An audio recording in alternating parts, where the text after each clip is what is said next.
Imagine thinking you're under siege from the outside, only to discover the real danger has been hiding under your feet the whole time. Shots crack from the woods. Denny is laughing at the window, trading bullets with shadows among the trees. It looks like a clumsy attack, a noisy distraction. But then Froso's voice slices through the gunfire. Help, under the staircase. What begins as a skirmish turns into something much darker, a secret trapdoor, a hidden passage, and an old family tradition designed to get rid of anyone who becomes too powerful. One step in the wrong place, one treacherous shove in the dark, and your body is just another secret the sea keeps. Tonight, our hero must choose: stay and fight an army he can see, or escape through a deadly tunnel that has swallowed men for generations, with Froso's life and his own honor on the line. Please join us for the next part of the story, a romance, right now. Was this a pantomime? For a moment I declared angrily that it was no better, but the next instant changed the current of my feelings, transforming irritation into alarm and perplexity, into the strongest excitement. For Froso's laugh ended as a laugh ends. That is suddenly cut short in its career of mirth, and there was a second of absolute stillness. Then from the front of the house, and from the back, came the sharp sound of shots, 3, in rapid succession, in front, for behind. Denny rushed out from the kitchen, rifle in hand. They're at us on both sides, he cried, leaping to his perch at the window, and cautiously peering round. Hogvart and Watkins are ready at the back. They're firing from the wood, he went on. Then he fired, missed, confound it, he muttered. Well, they don't come any nearer, I'll see to that. Denny was a sure defense in front. I turned towards the kitchen, for more shots came from that direction, and although it was difficult to do worse than harass us from there, our perpendicular bank of rock being a difficult obstacle to pass in face of revolver fire, I wanted to see that all was well and to make the best disposition against this unexpected onset. Yet I did not reach the kitchen. Halfway to the door which led to it, I was arrested by a cry of distress. Froso's laugh had gone, but the voice was still hers. Help, she cried, help. Then came a chuckle from Denny at the window, and a triumphant, winged him, by Jove. And then from Froso again, help. And at last an enlightening word, help. Under the staircase, help. At this summons I left my friends to sustain the attack, or the feigned attack, for I began to suspect that it was no more than a diversion, and that the real center of operations was under the staircase. Thither I ran. The stairs rose from the center of the right side of the hall, and led up to the gallery. They rose steeply, and a man could stand upright up to within 4 feet of the spot where the staircase sprang from the level floor. I was there now, and under me I heard no longer voices, but a kind of scuffle. The pick was in my hand, and I struck savagely again and again at the boards, for I did not doubt now that there was a trapdoor, and I was in no mind to spend my time seeking for its cunning machinery. And yet, where knowledge failed, chance came to my help. At the 5th or 6th blow I must have happened on the spring, for the boards yawned, leaving a space of about 3 inches. Dropping the pick, I fell on my knees and seized the edge nearest me. With all my strength I tugged and pulled. My violence was of no avail. The boards moved no more. Impatient yet sobered, I sought eagerly for the spring which my pick had found. Ah, here it was. It answered now to a touch light as Froso's own. At the slightest pressure, the boards rolled away, seeming to curl themselves up under the base of the staircase, and there was revealed to me an aperture 4 feet long by 3 broad. Beneath lay a flight of stone steps. I seized my pick again, and took a step downwards. I heard nothing except the noise of retreating feet. I went on. Down 6 steps I went, then the steps ended, and I was on an incline. At that moment I heard again, only a few yards from me, help. I sprang forward. A loud curse rang out, and a shot whistled by me. The open trapdoor gave a glimmer of light. I was in a narrow passage, and a man was coming at me. I did not know where Froso was, but I took the risk. I fired straight at him, having shifted my pick to the left hand. The aim was true, He fell prone on his face before me. I jumped on and over his body and ran along the dark passage, for I still heard retreating steps. But then came a voice I knew, the voice of Flacco, the innkeeper. "Then stay where you are, curse you," he cried savagely. There was a thud, as though someone fell heavily to the ground, a cry of pain, and then the rapid running of feet that fled now at full pace and Flacco the innkeeper had heard my shot and had no stomach for fighting in that rat run with a girl in his arms to boot. And I, pursuing, was brought up short by the body of Froso, which lay white and plain to see, across the narrow passage. "Are you hurt?" I cried eagerly. "He flung me down violently," she answered. "But I'm not hurt otherwise." "Then I'll go after him," I cried. "No, no, you mustn't. You don't know the way, you don't know the dangers. There may be more of them at the other end." "True," said I. "What happened?" "Why, I came down to hide from you, you know. But directly I reached the foot of the steps, Flacco seized me. He was crouching there with Spiro, you know Spiro. And they said, 'Ah, she has saved us the trouble,' and began to drag me away. But I would not go, and I called to you. I twisted my feet round Flacco so that he couldn't go fast. Then he told Spiro to catch hold of me, and they were just carrying me off when you came. Flacco kept hold of me while Spiro went to meet you and—" "It seems," I interrupted, "that Constantine was less scrupulous about that oath than you were. Or how did Flacco and Spiro come here?" "Yes, he must have told them," she admitted reluctantly. "Well, come along, come back. I'm wanted," said I. And without asking leave, I fear I caught her up in my arms and began to run back. I jumped again over Spiro friend. Spiro had not moved and regained the hall. "Stay there, under the stairs. You're sheltered there," I said hastily to Froso. Then I called to Denny. "What cheer, Denny?" Denny turned round with a radiant smile. I don't think he had even noticed my absence. "Prime," said he. "This is a rare gun of old Constantine's. It carries a good 30 yards farther than any they've got, and I can pick 'em off before they get dangerous. I've got one and winged another, and the rest have retired a little way to talk it over." Seeing that things were all right in that quarter, I ran into the kitchen. It was well that I did so. We were indeed in no danger. From that side, at all events, the attack was evidently no more than a feint. There was desultory firing from a safe distance in the wood. I reckoned there must be 4 or 5 men hidden behind trees and emerging every now and then to pay us a compliment. But they had not attempted a rush. The mischief was quite different, being just this, that Watkins, who was not well instructed in the range of firearms, was cheerfully emptying his revolver into space, and wasting our precious cartridges at the rate of about 2 a minute. He was so magnificently happy that it went to my heart to stop him. But I was compelled to seize his arm and command him very peremptorily to wait till there was something to fire at. "I thought I'd show them that we were ready for them, my lord," said he apologetically. I turned impatiently to Hogbert. "Why did you let him make a fool of himself like that?" I asked. "He would miss anyhow, wherever the men were," observed Hogbert philosophically. "And," he continued, "I was busy myself." "What were you doing?" I asked in a scornful tone. Hogbert made no answer in words, but he pointed proudly to the table. There I saw a row of 5 long and strong saplings.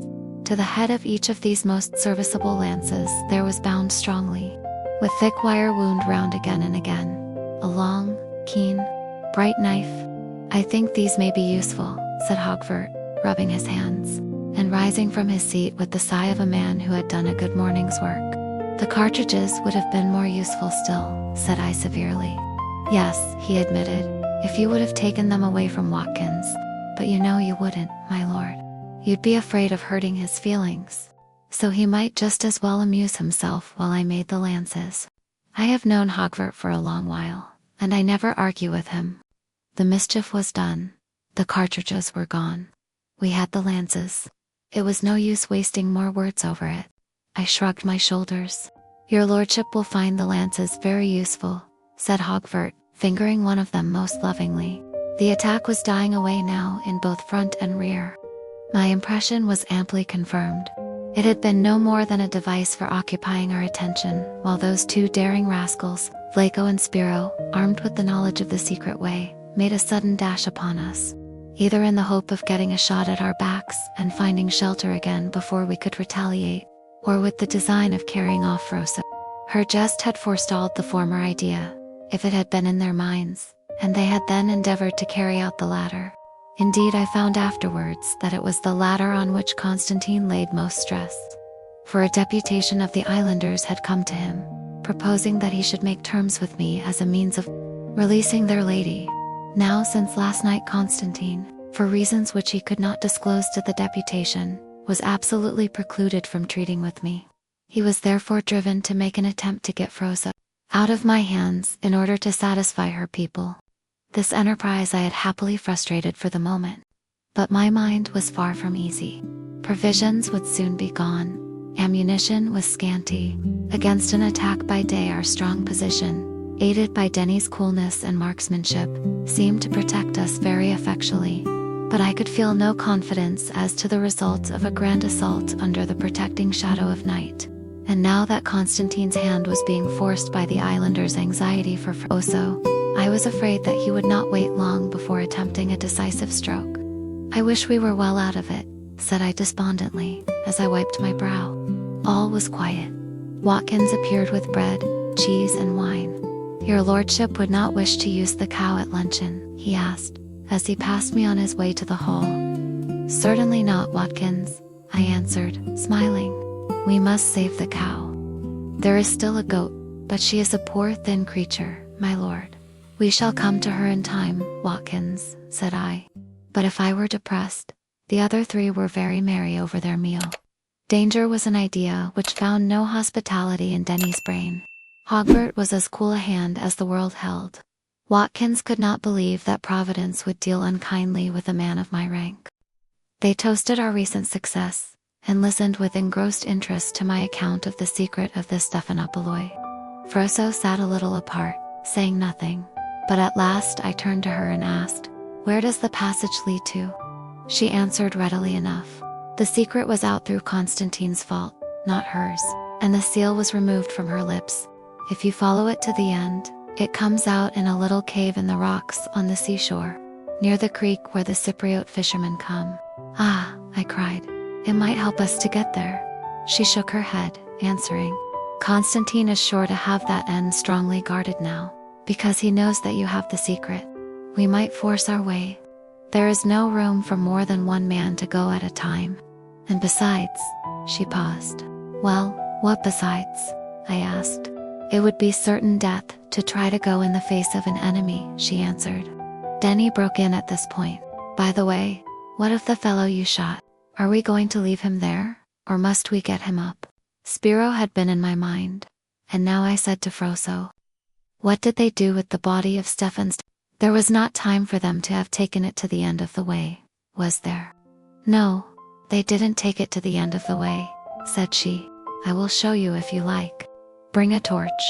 You must keep behind me, and right in the middle of the path." I accepted her invitation eagerly, telling Denny to keep guard. He was very anxious to accompany us, but another and more serious attack might be in store, and I would not trust the house to Hogbert and Watkins alone. So I took a lantern in lieu of a torch and prepared to follow.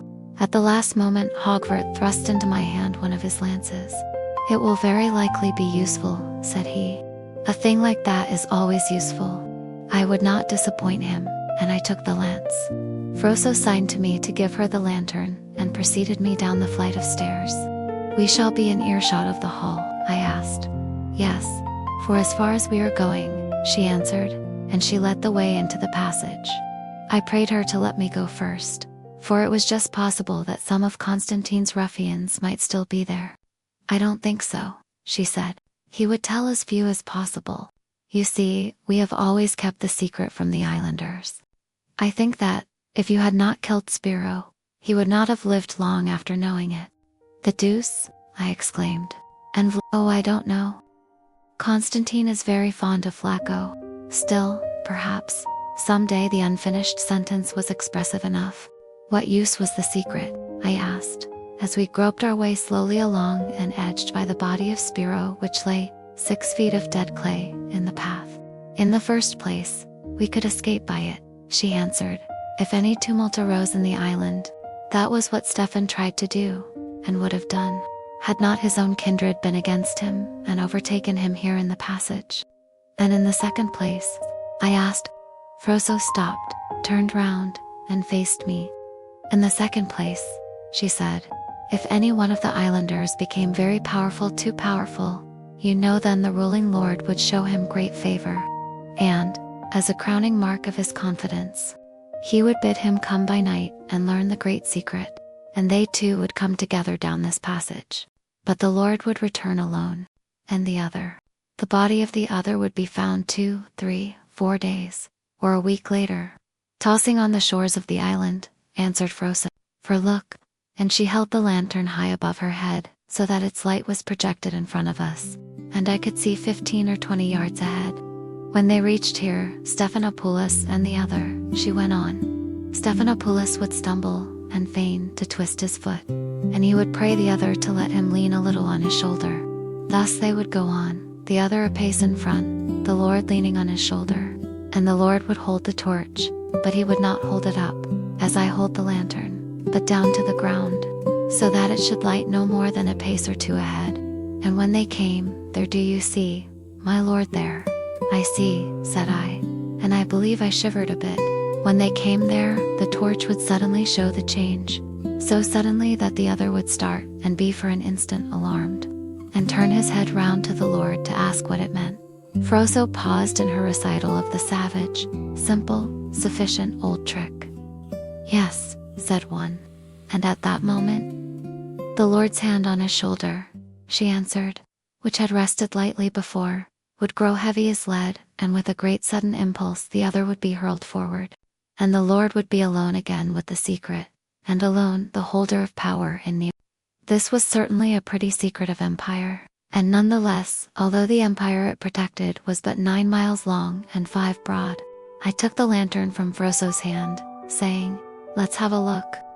I stepped a pace or two forward, prodding the ground with Hogwarts lance before I moved my feet, and thus I came to the spot where the Stephanopoulos used, with a sudden great impulse, to propel his enemy down.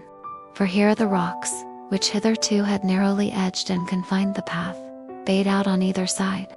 The path ran on a flat rock track, about a couple of feet wide, forming the top of an upstanding cliff. But on either side there was an interval of 7 or 8 feet between the path and the walls of rock, and the path was unfenced. Even had the Stephanopoulos held his hand, and given no treacherous impulse, it would have needed a cool-headed man to walk that path by the dim glimmer of a torch. For, kneeling down and peering over the side, I saw before me, some 70 feet down as I judged, the dark gleam of water, and I heard the low moan of its wash. And Froso said, if the man escaped the sharp rocks, he would fall into the water, and then, if he could not swim, he would sink at once. But if he could swim, he would swim round, and round, and round, like a fish in a bowl, till he grew weary, lest he chanced to find the only opening. And if he found that and passed through, he would come to a rapid, where the water runs swiftly, and he would be dashed on the rocks.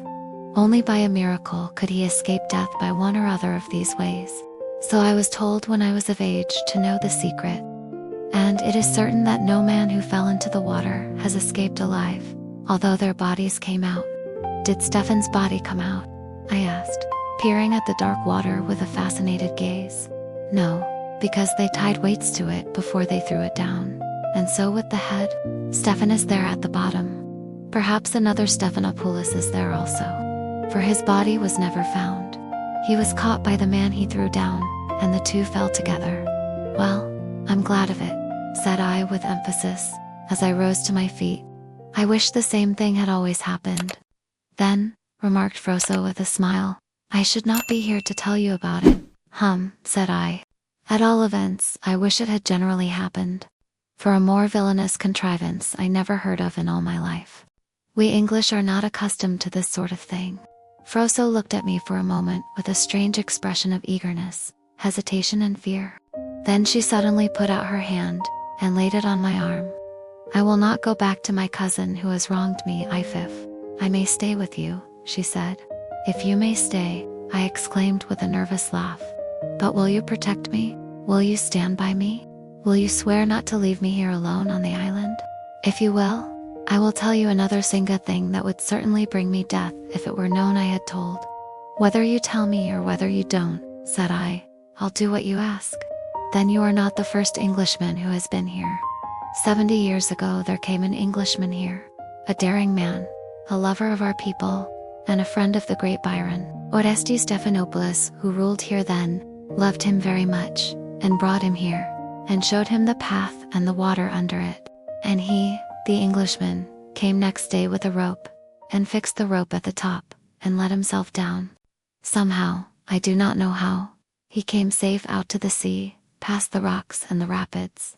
But, alas, he boasted of it. Then, when the thing became known, all the family came to Orestes and asked him what he had done. And he said, "Sup with me this night, and I will tell you." For he saw that what he had done was known. So they all supped together, and Orestes told them what he had done, and how he did it for love of the Englishman. They said nothing, but looked sad, for they loved Orestes. But he did not wait for them to kill him, as they were bound to do. But he took a great flagon of wine, and poured into it the contents of a small flask. And his kindred said, "Well done, Lord Orestes." And they all rose to their feet, and drank to him. And he drained the flagon to their good fortune, and went and lay down on his bed, and turned his face to the wall and died. I paid less attention to this new episode in the family history of the Stephanopoulos than it perhaps deserved. My thoughts were with the Englishman, not with his too generous friend. Yet the thing was handsomely done, both sides handsomely done. If the Englishman got out, I cried, gazing at Froso's face. "Yes, I mean that," said she simply. "But it must be dangerous." "It's not exactly safe where we are," I said, smiling. "And Constantine will be guarding the proper path. By Jove, we'll try it. But I must come with you. For if you go that way and escape, Constantine will kill me. You've just as good a right to kill Constantine. Still he will kill me. You'll take me with you." "To be sure I will," said I. Now when a man pledges his word, he ought, to my thinking, to look straight and honestly in the eyes of the woman to whom he is promising. Yet I did not look into Froso's eyes, but stared awkwardly over her head at the walls of rock. Then, without any more words, we turned back and went towards the secret door. But I stopped at Spiro's body, and said to "Will you send Denny to me?" She went, and when Denny came, we took Spiro's body and carried it to where the walls bade, and we flung it down into the dark water below. And I told Denny of the Englishman who had come alive through the perils of the hidden chasm. He listened with eager attention, nodding his head at every point of the story. "There lies our road, Denny," said I, pointing with my finger. "We'll go along it tonight." Denny looked down, shook his head and smiled. "And the girl?" he asked suddenly. "She comes too," said I. We walked back together, Denny being unusually silent and serious. I thought that even his audacious courage was a little dashed by the sight and the associations of that grim place. So I said, "Cheer up. If that other fellow got through the rocks, we can." "Oh, hang the rocks," said Denny scornfully. "I wasn't thinking of them." "Then what are you so glum about?" "I was wondering," said Denny, freeing himself from my arm, "how Beatrice Hipgrave would get on with Euphrosyne." I looked at Denny. I tried to feel angry, or even, if I failed in that, to appear angry. But it was no use. Denny was I took his arm again. "Thanks, old man," said I. "I'll remember." For when I considered the very emphatic assertions which I had made to Denny before we left England, I could not honestly deny that he was justified in his little reminder. Dear beloved audience, amid gunfire and schemes of betrayal, what truly makes a person stop is not the danger itself, but a single cry for help. A hidden passage, an ancient tradition of punishing traitors, and a young woman who has no choice but to trust the one man willing to protect her. And then we realize, in love and in life, the greatest threat isn't always the one chasing us. Sometimes, the real fear lies in walking through the darkness alone. Because in the end, the one who holds your hand when danger comes. That is the person who truly becomes your anchor. Please, dear audience, continue listening to the next part of the story. Some modern thinkers, I believe, were, perhaps, to be quite safe. I had better say some modern talkers profess to estimate the value of life by reference to the number of distinct sensations which it enables them to experience. Judged by a similar standard, my island had been, up to the present time, a brilliant success. It was certainly fulfilling the function, which Mrs. Kennett Hipgrave had appropriated to it, of whiling away the time that must elapse before my marriage with her daughter, and providing occupation for my thoughts during this weary interval. The difficulty was that the island seemed disinclined to restrict itself to this modest sphere of usefulness. It threatened to monopolize me, and to leave very little of me or my friends. By the time that it had finished with us, for, although we maintained our cheerfulness, our position was not encouraging. Had matters been anything short of desperate, above ground it would have been madness to plunge into that watery hole, whose egress was unknown to us, and to take such a step on the off chance of finding at the other end the Cypriot fishermen, and of obtaining from them either an alliance, or, if that failed, the means of flight. Yet we none of us doubted that to take the plunge was the wiser course. I did not believe in the extreme peril of the passage, for, on further questioning, Froso told us that the Englishmen had come through, not only alive and well, but also dry. Therefore there was a path, and along a path that one man can go for men can go. And Froso, again attired, at my suggestion, in her serviceable boy's suit, was the equal of any of us. So we left considering whether, and fell to the more profitable work of asking how to go. Hogvart and Watkins went off at once to the point of departure, armed with a pick, a mallet, some stout pegs, and a long length of rope. All save the last were ready on the premises, and that last formed always part of Hogvart's own equipment. He wore it round his waist, and, I believe, slept in it, like a medieval ascetic. Meanwhile, Denny and I kept watch, and Froso, who seemed out of humor, disappeared into her own room. Our idea was to reach the other end of the journey, somewhere about 8 or 9 o'clock in the evening. Froso told us that this hour was the most favorable for finding the fishermen. They would then be taking a meal before launching their boats for the fishing. 3 hours seemed ample time to allow for the journey, for the way could hardly, however rich it were in windings, be more than 3 or 4 miles long. We determined, therefore, to start at 5. At 4 Hogvart and Watkins returned from the underground passage. They had driven 3 stout pegs into excavations in the rocky path, and built them in securely with stones and earth. The rope was tied fast and firm round the pegs, and the moistness of its end showed the length to be sufficient. I wished to descend first, but I was at once overruled. Denny was to lead, Watkins was to follow, then came Hogvart, then Froso, and lastly myself. We arranged all this as we ate a good meal. Then each man stowed away a portion of goat. The goat had died the death that morning and tied a flask of wine about him. It was 5:15, and Denny rose to his feet, flinging away his cigarette. "That's my last," said he, regretfully regarding his empty case. His words sounded ominous, but the spirit of action was on us, and we would not be discouraged. I went to the hall door and fired a shot, and then did the like at the back. Having thus spent 2 cartridges on advertising our presence to the pickets, we made without delay for the passage. With my own hand I closed the door behind us. The secret of the Stephanopoloi would thus be hidden from profane eyes, and the very likely event of the islanders finding their way into the house, in the course of the next few hours. I persuaded Froso to sit down some little way from the chasm, and wait till we were ready for her. We 4 went on. Denny was a delightful boy to deal with on such occasions. He wasted no time and he gave one hard pull at the rope. It stood the test. He cast a rapid eye over the wedges. They were strong and strongly embedded in the rock. He laid hold of the rope. "Don't come after me till I shout," said he, and he was over the side. The lantern showed me his descending figure, while Hogvart and Watkins held the rope ready to haul him up in case of need. There was one moment of suspense. Then his voice came, distant and cavernous. "All right. There's a broad ledge a foot and a half, broad 20 feet above the water, and I can see a glimmer of light that looks like the way out. This is almost disappointingly simple, said I. Would your lordship desire me to go next? Asked Watkins. Yes, fire away, Watkins, said I, now in high good humor.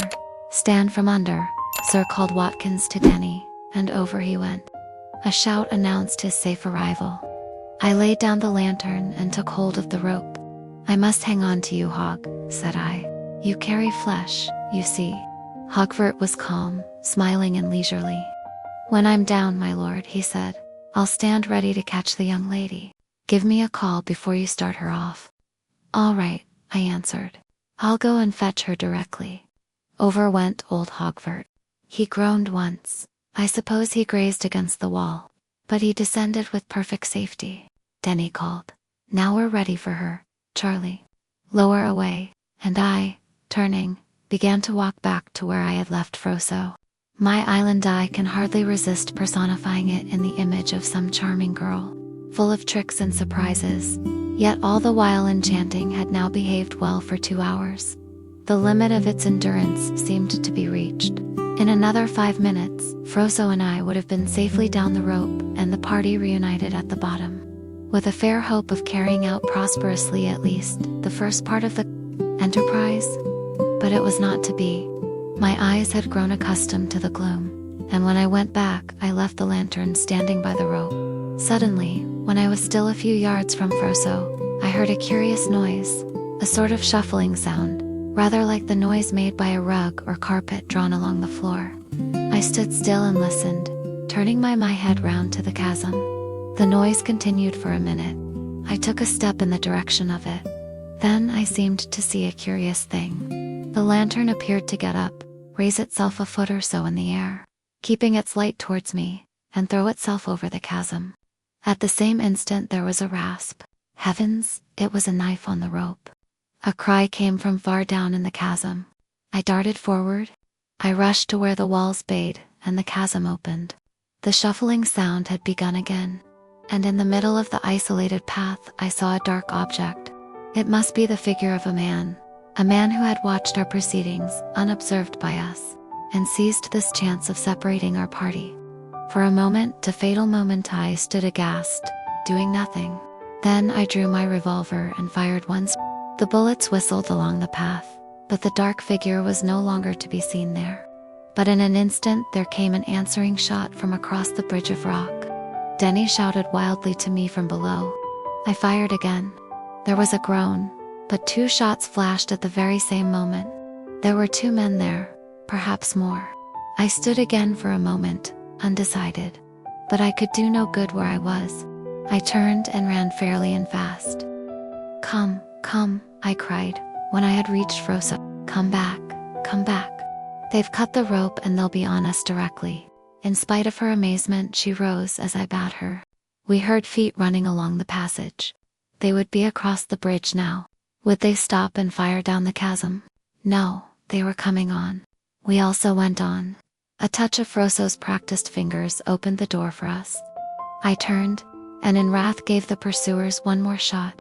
Then I ran up the stairs and shut the door behind us. We were in the hall again, but Froso and I alone. A hurried story told her all that had happened. Her breath came quick and her cheek flushed. The cowards, she said. They dared not attack us when we were all together.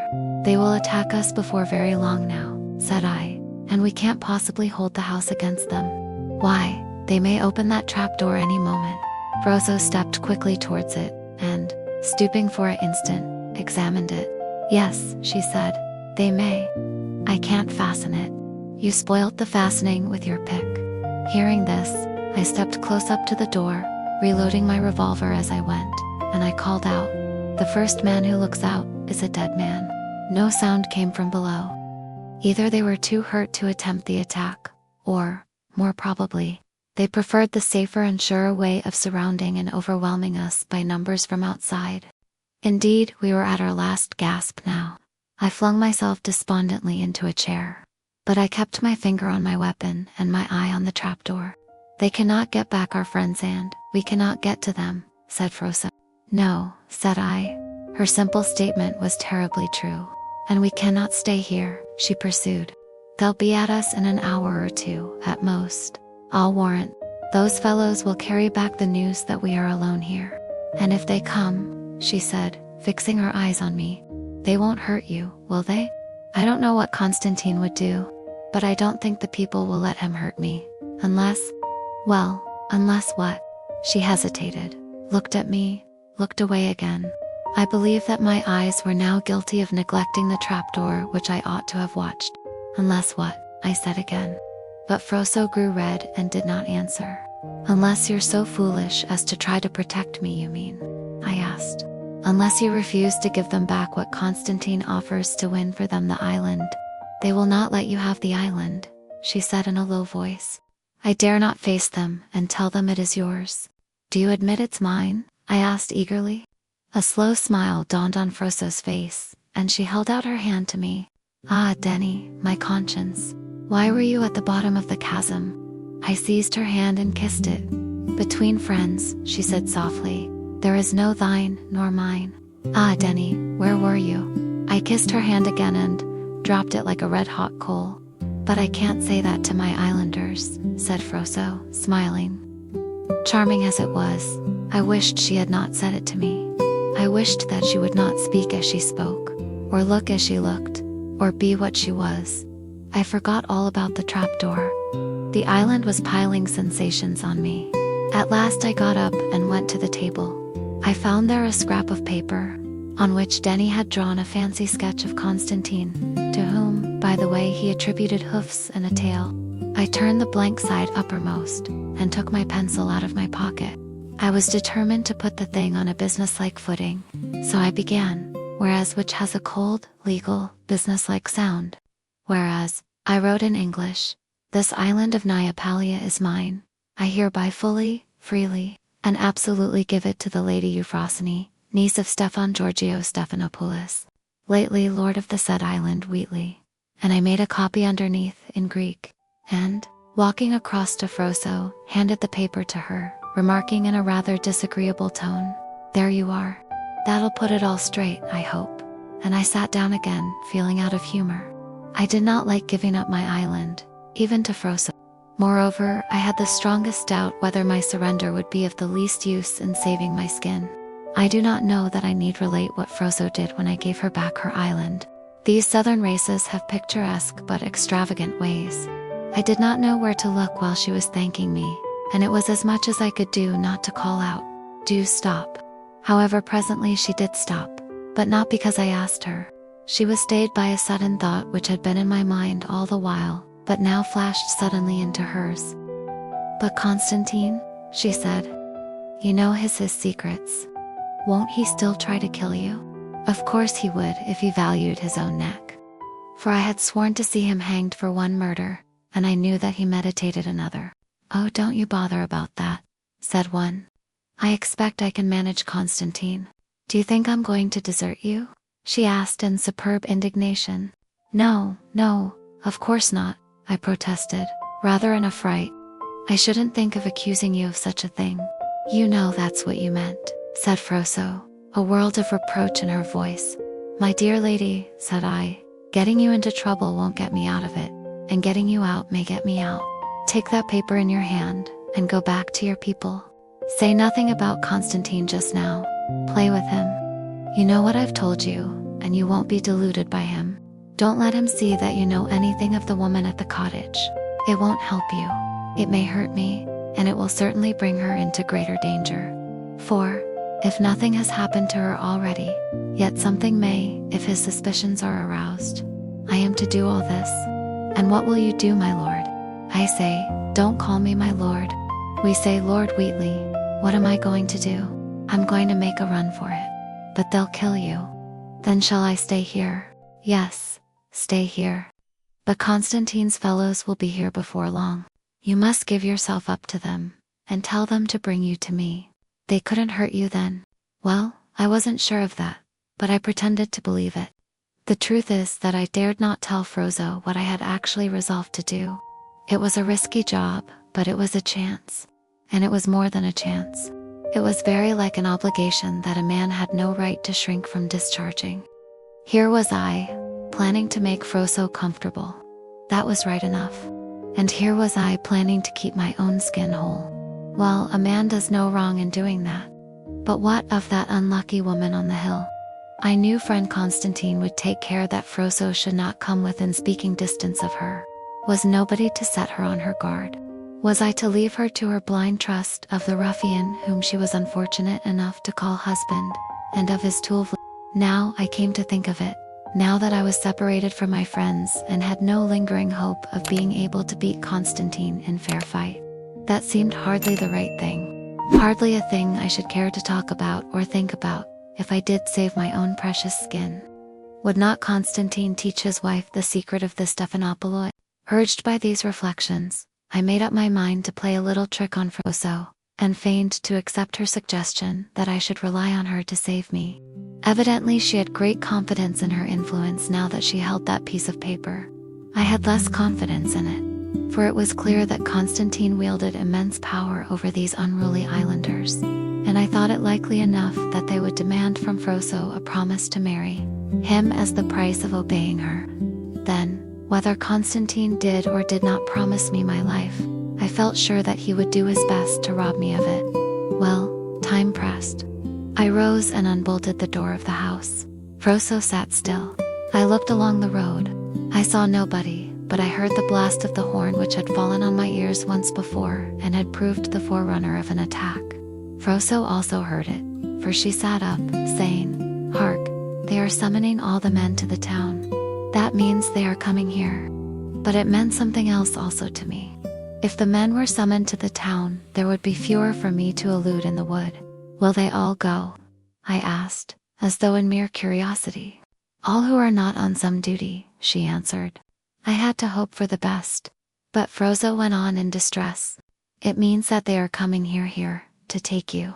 "Then you must lose no time in going," said I, and I took her hand and gently raised her to her feet. She stood there for a moment, looking at me. I had let go her hand, but she took mine again now, and she said with a sudden vehemence, and a rush of rich, deep red on her cheeks, "If they kill you, they shall kill me too." The words gushed impetuously from her, but at the end there was a choke in her throat. No nonsense," said I. "You've got the island now. You mustn't talk like that." "I don't care," she began, and stopped short. "Besides, I shall pull through," said I. She dropped my hand, but she kept her eyes on mine. "And if you get away?" she asked. "What will you do? If you get 2 roads, what will you do?" "All I shall do is to lay an information against your cousin and the innkeeper. The rest are ignorant fellows, and I bear them no malice. Besides, they are your men now. And when you've done that," she asked gravely. "Well, that'll be all there is to do," said I, with an attempt at playful gaiety. It was not a very happy attempt. "Then you'll go home to your own people." "I shall go home. I've got no people in particular." "Shall you ever come to Neapalia again?" "I don't know." "Yes, if you invite me." She regarded me intently for a full minute. She seemed to have forgotten the blast of the horn that summoned the islanders. I also had forgotten it. I saw nothing but the perfect oval face, crowned with clustering hair and framing deep liquid eyes.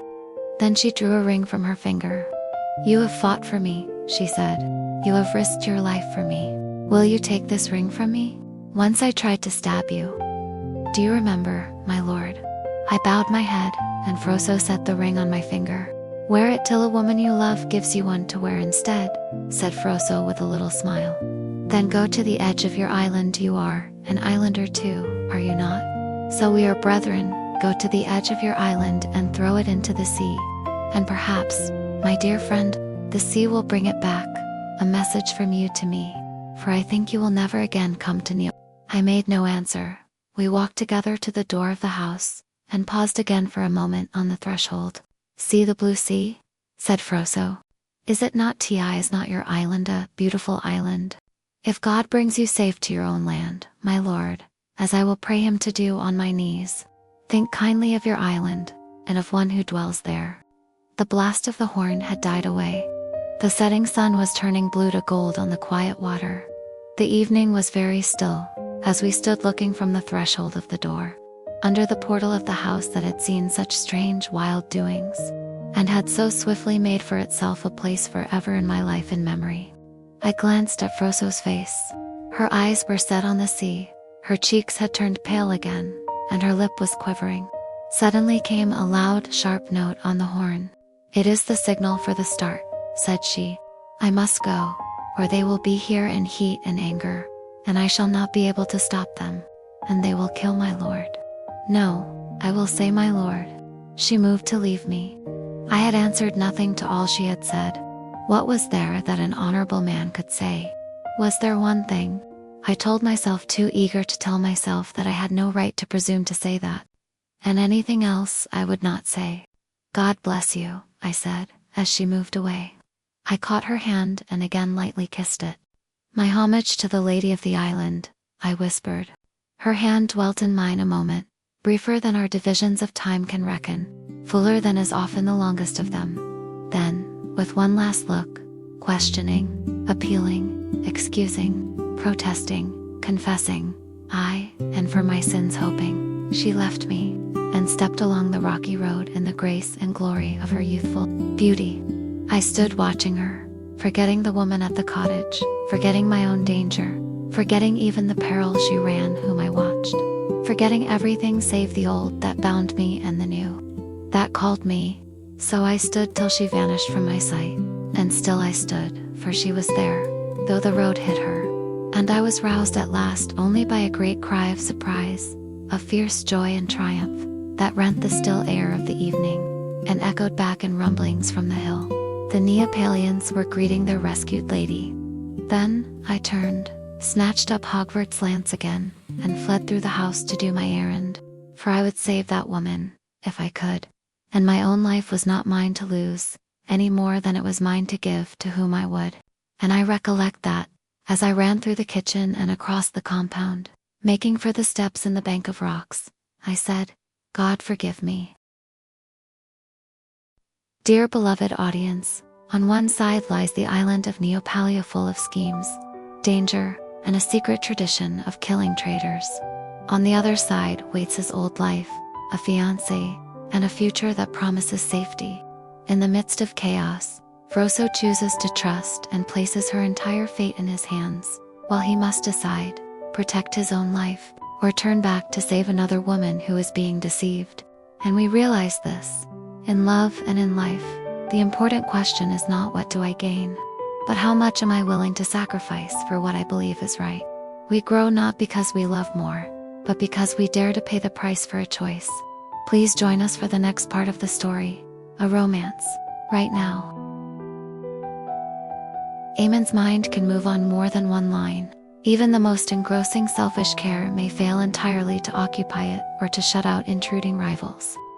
Not only should I have been wise, but I should have chosen, in that risky walk of mine through the wood that covered the hill slope, to think of nothing but its risk. Yet countless other things exacted a share of my thoughts, and figured amongst my brain's images. Sometimes I was with Denny and his faithful followers, threading dark and devious ways in the bowels of the earth, avoiding deep waters on the one side, sheer falls on the other, losing the track, finding it again, deluded by deceptive glimmers of light, finding at last the true outlet, now received hospitably by the Cypriot fishermen, now fiercely assailed by them, again finding none of them, now making allies of them, now carried prisoners by them to Constantine, again scouring the sea with vain eagerness for a sight of their sails.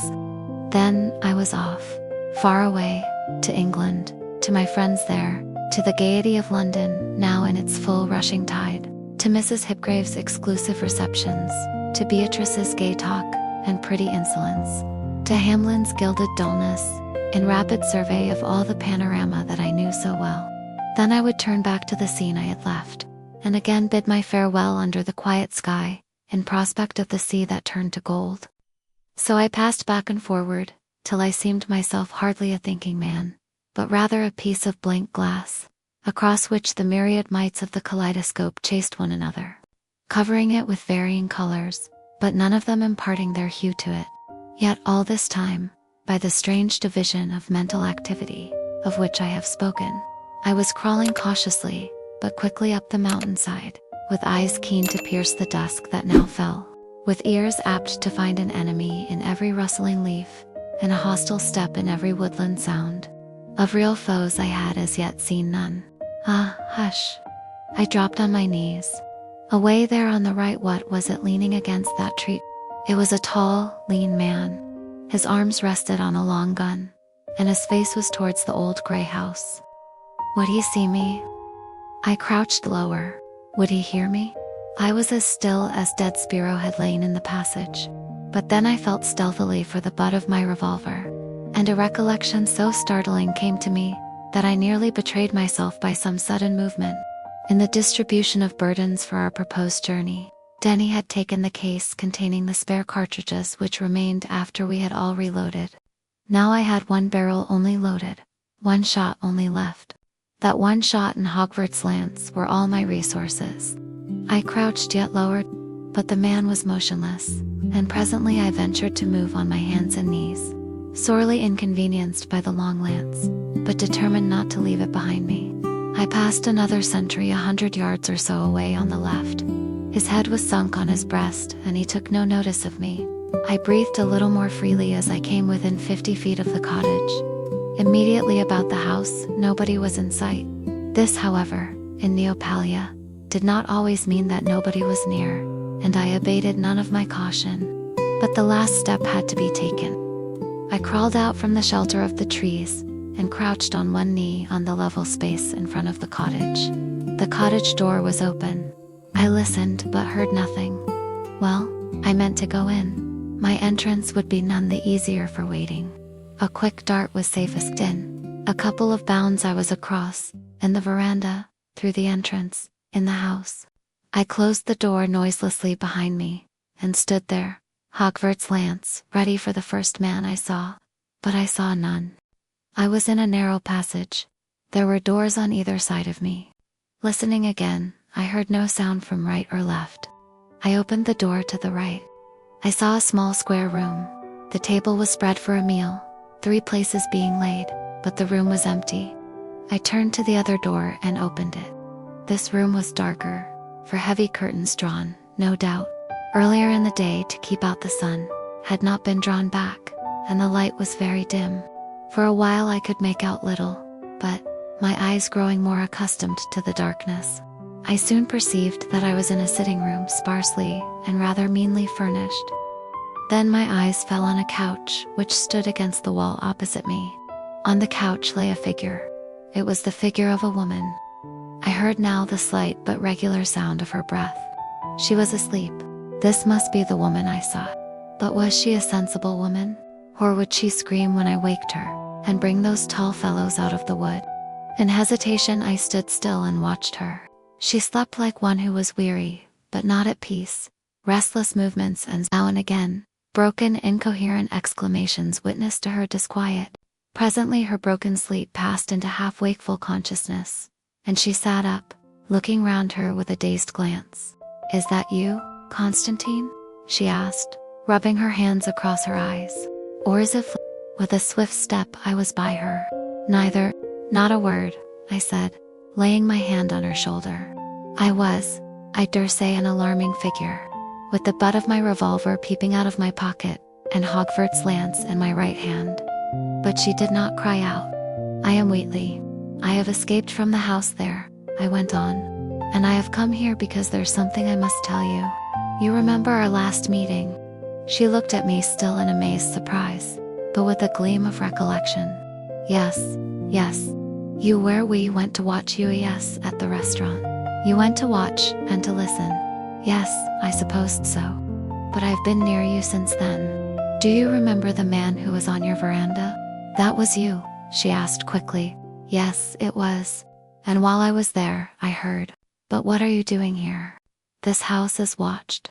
Constantine may be here any moment, or I'm as safe here as I was down the hill. Now listen. Are you this man's wife, as he called you that night? Am I his wife? Of course I'm his wife. How else should I be here? The indignation expressed in her answer was the best guarantee of its truth, and became her well.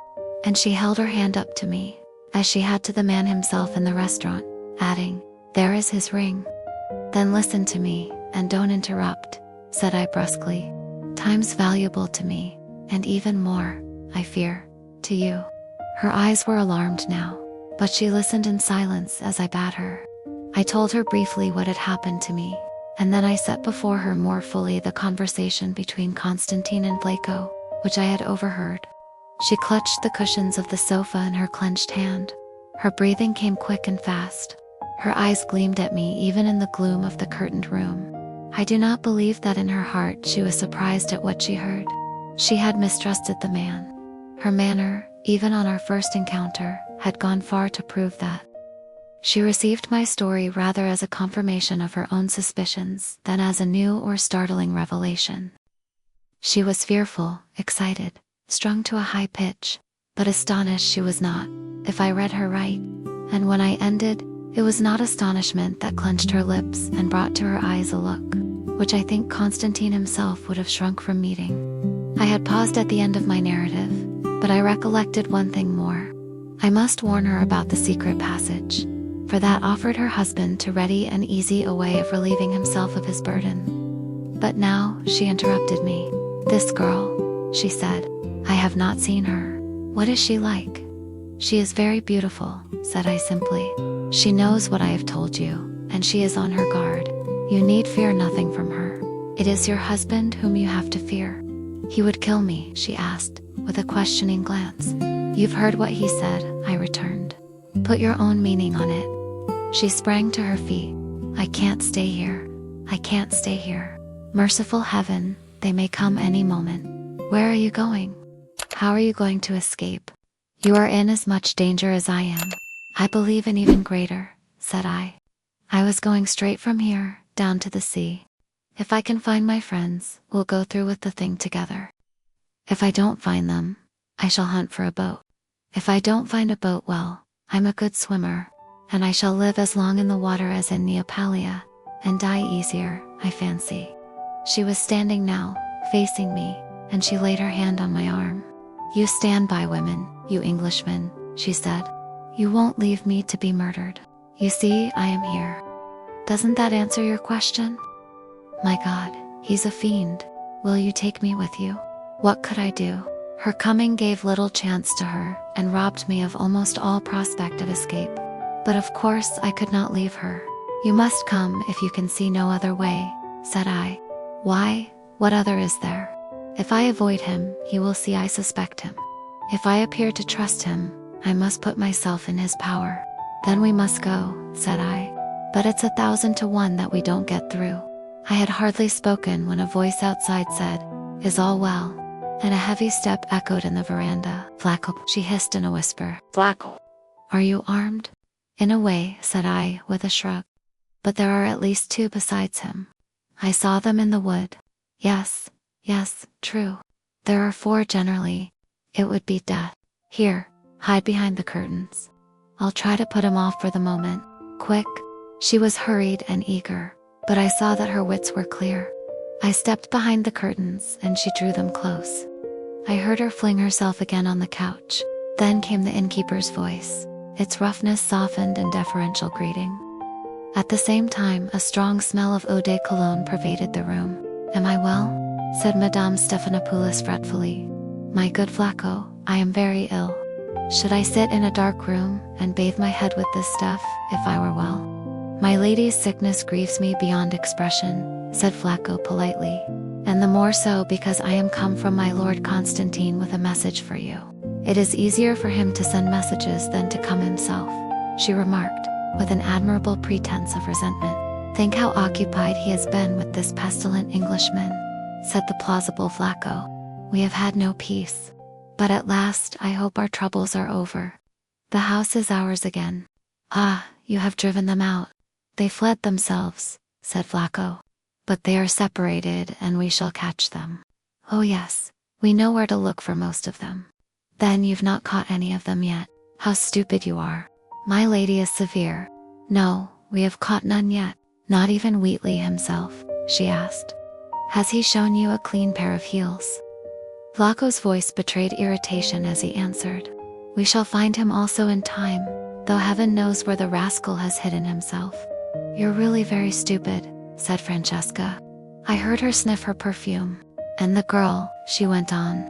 Oh, we have her safe and sound, laughed Flacco. She'll give no more trouble. Why? What will you do with her? You must ask, my lord, that, said Flacco. If she will give up the island, perhaps nothing. Ah well, I take very little interest in her. Isn't my husband coming to supper? To supper here, my lady. Surely no. The great house is ready now. That is a more fitting place for my lady than this dog hole. I am here to escort you there. There my lord will sup with you. Oh, it's a grand house. A grand house, she echoed scornfully. Why, what is there to see in it? Oh, many things, said Flacco. Yes, secrets, my lady. And my lord bids me say that from love to you, he will show you tonight the great secret of his house. He desires to show his love and trust in you, and will therefore reveal to you all his secrets. When I, behind the curtain, heard the ruffian say this, I laid firmer hold on my lance. But the lady was equal to You're very melodramatic with your secrets, she said contemptuously. I am tired, and my head aches. Your secrets will wait, and if my husband will not come and sup with me, I'll sup alone here. Tell him I can't come, please, Flacco. But my lord was most urgent that you should come, said Flacco. I would come if I were well, said she. But I could help you. If you would permit, I and my men would carry you down all the way on your couch. My good Flacco, you are very tedious, you and your men. And my husband is tedious also, if he sent all these long messages.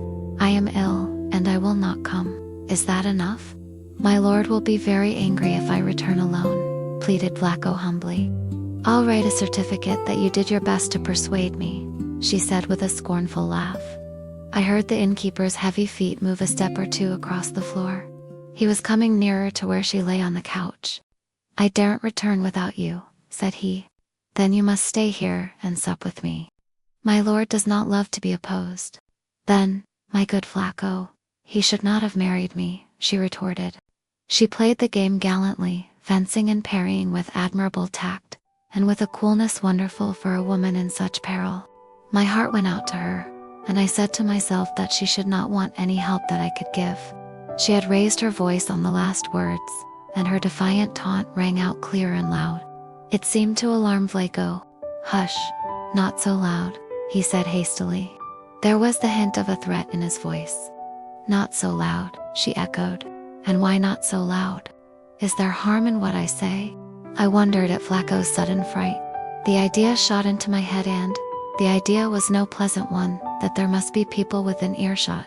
Perhaps people who had not been trusted with Constantine's secrets, and would, for that reason, do his bidding better. Harm? No harm. But no need to let everyone hear, said Flacco, confusedly and with evident embarrassment. Everyone? Who is here then? I have brought 1 or 2 men to escort my lady, said he. With these cutthroat Englishmen about bravo, Flacco, one must be careful. A scornful laugh proclaimed her opinion of his subterfuge, and she met him with a skillful thrust. But if they don't know Jess, and aren't to know that I am the wife of Constantine, how can I go to the house and stay with him? She asked. Oh, said he, ready again with his plausible half-truths. That is one of the secrets. Must I tell my lady part of it? There is an excellent hiding place in the house, where my lord can bestow you most comfortably. You will want for nothing, and nobody will know that you are there, except the few faithful men who have guarded you here. Indeed, if I am still to be a stowaway, I'll stay here, said she.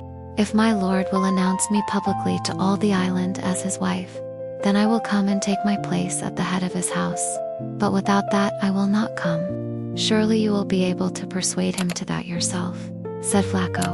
But dare I make conditions with my lord? You will make them in my name, she answered. Go and tell him what I say. A pause followed. Then Flacco said in sullen, obstinate tones, I'll not go without you. I was ordered to bring you, and I will. I heard the sudden rustle of her dress as she drew back. Then a little cry, You're hurting me. You must come, said Flacco. I shall call my men and carry you.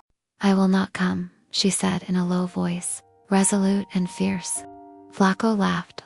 We'll see about that, said he, and his heavy steps sounded on the floor. What are you going to the window for? She cried. To call Dmitri and Courts to help me, said he. Or will you come?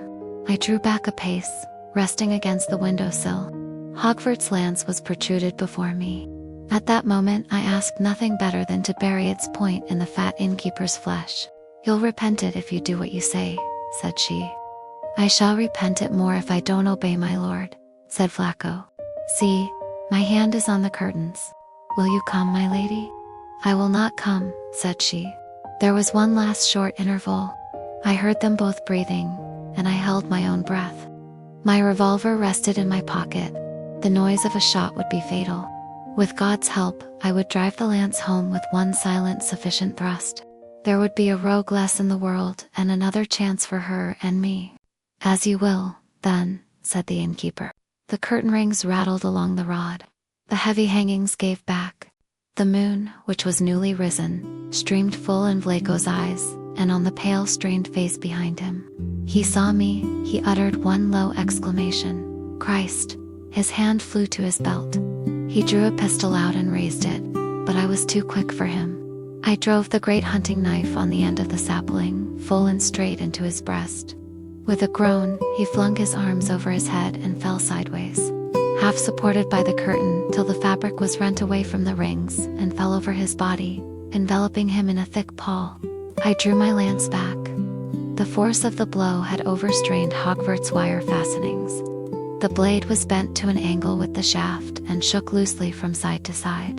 Vlaco's blood began to curl in a meandering trickle from beneath the curtain. Madame Stephanopoulos glared at me, speechless. But my eyes fell from her to the floor, for there I saw two long black shadows.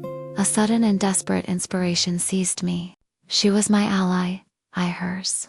If both were held guilty of this act, we could render no service to each other. If she were still unsuspected and nobody except myself had heard her talk with Vlaco, she might yet help herself and me. Throw me over, I whispered in English.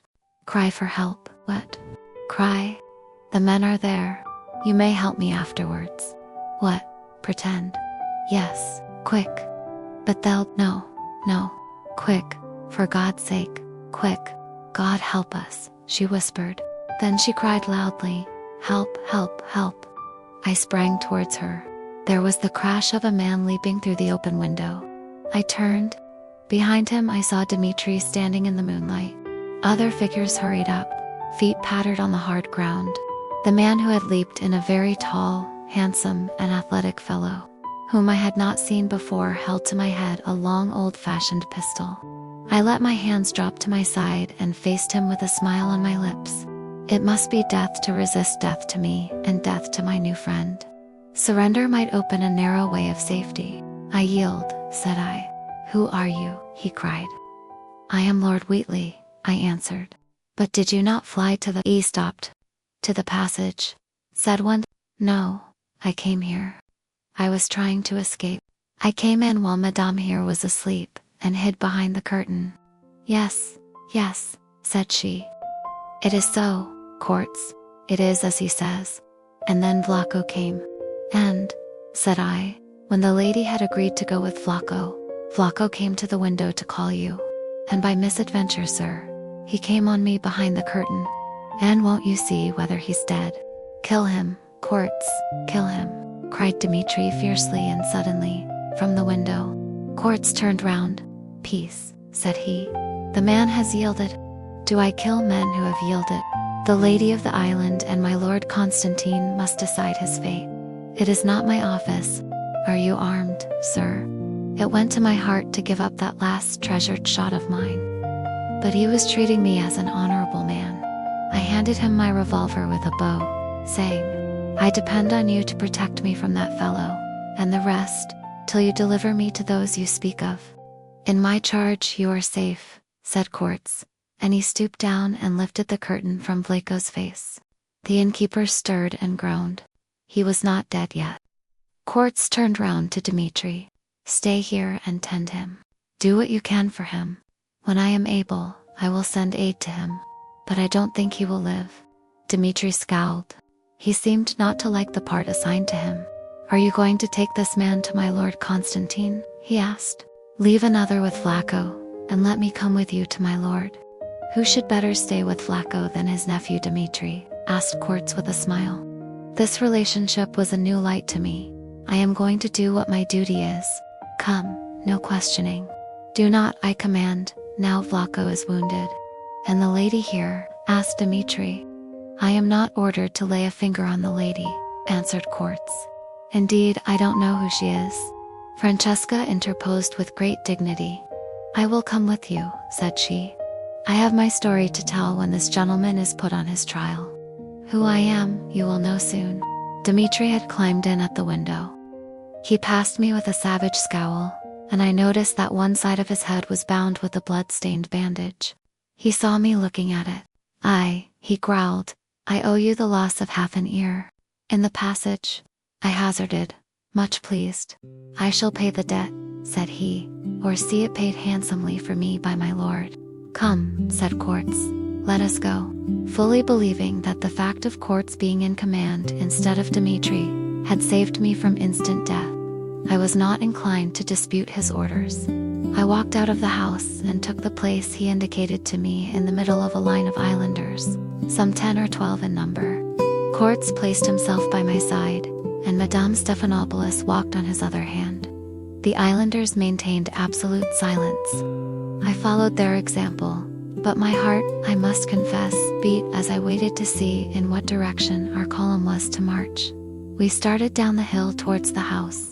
If we were going to the house, I had perhaps 20 minutes to live, and the lady who was with us would not long survive me. In vain I scanned Quartz's comely grave features. He marched with the impassive regularity of a grenadier, and displayed much the same expressionless steadiness of face. Nearer to the fatal house we came, but my heart gave a sudden leap of hope and excitement, for Quartz cried softly, "To the right." We turned down the path that led up from the town, leaving the house on the left. We were not going straight to death then, and every respite was pregnant with unforeseen chances of escape. I touched Quartz on the shoulder. "Where are we going?" I asked. "To the town," he answered. Again, in silence, we pursued our way down the hillside. The path broadened, and the incline became less steep. A few lights twinkled from the sea, which now spread before us. Still we went on. Then I heard the bell of a church strike 12. The strokes ended, but another bell began to ring. Our escort stopped with one accord. They took off their caps and signed the cross on their breasts. Quartz did the same as the rest. I looked at him in question, but he said nothing till the caps were replaced and we were on our way again. Then he said, "Today is the feast of Saint Tryphon. Didn't you know?" "No," said I. "Saint Tryphon, I know, but his feast is not kept always on this day." "Always on this day in Neopalia," he answered, and he seemed to look at me as though he were asking me some unspoken question. The feast of Saint Tryphon might have interested me very much at any ordinary time, but just now my study of the customs of the islanders had been diverted into another channel, and I did not pursue the subject. Quartz walked in silence some little way farther. We had now reached the main road and were descending rapidly towards the town. I saw again the steep narrow street, empty and still in the moonlight. We held on our way till we came to a rather large square building, which stood back from the road and had thus escaped my notice when we passed it on the evening of our arrival. Before this Quartz halted. "Here you must lodge with me," said he. "Concerning the lady, I have no orders." Madame Stephanopoulos caught my arm. "I must stay too," said she. "I can't go back to my house." "It is well," said Quartz calmly. "There are 2 rooms." The escort ranged themselves outside the building, which appeared to be either a sort of barrack or a place of confinement. We 3 entered. At a sign from Quartz, Madame Stephanopoulos passed into a large room on the right. I followed him into a smaller room, scantily furnished, and flung myself in exhaustion on a wooden bench that ran along the wall. For an instant Quartz stood regarding me. His face seemed to express hesitation, but the look in his eyes was not unfriendly. The bell, which had continued to ring till now, ceased. Then Quartz said to me in a low voice, "Take courage, my lord. For a day you are safe. Nor even Constantine would dare to kill a man on the feast of St. Tryphon. Before I could answer, he was gone. I heard the bolt of the door run home. I was a prisoner, yet I took courage as he bade me. 24 hours life was more than I had been able to count on for some time past. So I also doffed my hat in honor of the holy St. Tryphon. And presently I lifted my legs onto the bench, took off my coat and made a pillow of it, and went to sleep. Dear beloved audience, love and life rarely give clean choices. Sometimes loyalty means stepping into danger, not for romance, but for conscience. The real measure of a person is not what they can win, but what they refuse to abandon when fear would make it easier. Wheatley moves through the dark woods with only one bullet left, torn between escape and duty.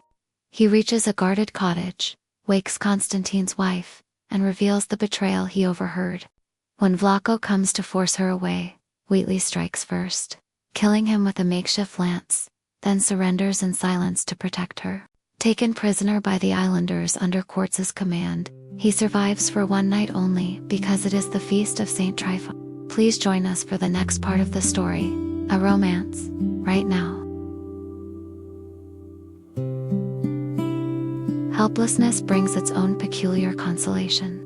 After a week's planning and scheming what you will do to the enemy, it is a kind of relief to sit with hands in pockets and wonder what the enemy may be pleased to do with you. This relaxation was vouchsafed to my brain when I awoke in the morning and found the sun streaming into the whitewashed cell-like room. It was the feast of St. Tryphon, all praise to him. Court said that I could not be executed that day.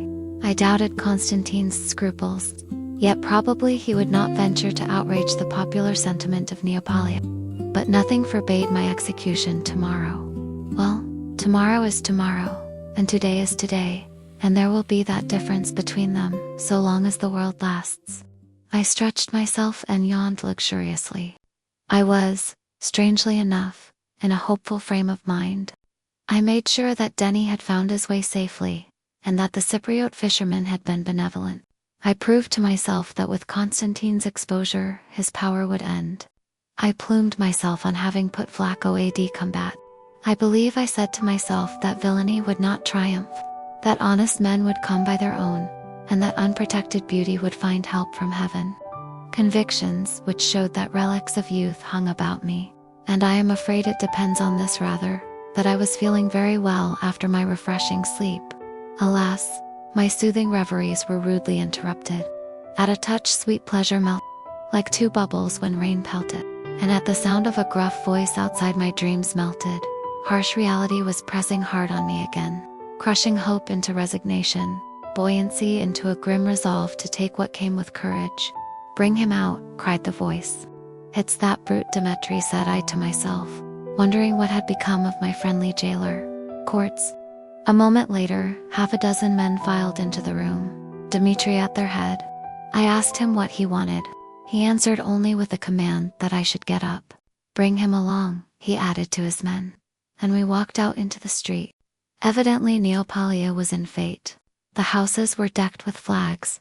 Several windows exhibited pictures of the saint. Women in their gay and spotlessly clean holiday attire strolled along the road, holding their children by the hand. Everybody made way for our procession. Many whispers and pointed fingers, proving the interest and curiosity which it was my unwilling privilege to arouse. For about a quarter of a mile, we mounted the road. Then we turned suddenly down to the left, and began to descend again towards the sea. Soon now, we arrived at the little church whose bell I had heard. Here we halted, and presently another procession appeared from the building. An old white-bearded man headed it, carrying a large picture of St. Tryphon. The old man's dress was little different from that of the rest of the islanders, but he wore the gown and cap of a priest. He was followed by some attendants. The women and children fell in behind him. 3 or 4 cripples brought up the rear, praying as they went, and stretching out their hands towards the sacred picture which the old man carried. At a sign from Dmitri, we also put ourselves in motion again, and the whole body of us thus made for the seashore. But some 300 yards short of the water I perceived a broad level space, covered with short rough turf and surrounded for about half its circuit by a crescent-shaped bank 2 or 3 feet high. On this bank sat some 20 people, and crowded in front of it was the same ragged, picturesque company of armed peasants that I had seen gather in the street on the occasion of our arrival. The old man with the picture made his way to the center of the level ground. Thrice he raised the picture towards the sky, everyone uncovering his head and kneeling down the while. He began to pray, but I did not listen to what he said, for by this time my attention had wandered from him and was fixed intently on a small group which occupied the center of the raised bank. There, sitting side by side, with the space of a foot or so between them, were Froso and her cousin Constantine. On a rude hurdle, covered with a rug, at Constantine's feet lay Flacco, his face pale and his eyes closed. Behind Froso stood my new acquaintance, Quartz, with one hand on the knife in his girdle and the other holding a long gun, which rested on the ground. One figure I missed. I looked round for Constantine's wife, but she was nowhere to be seen.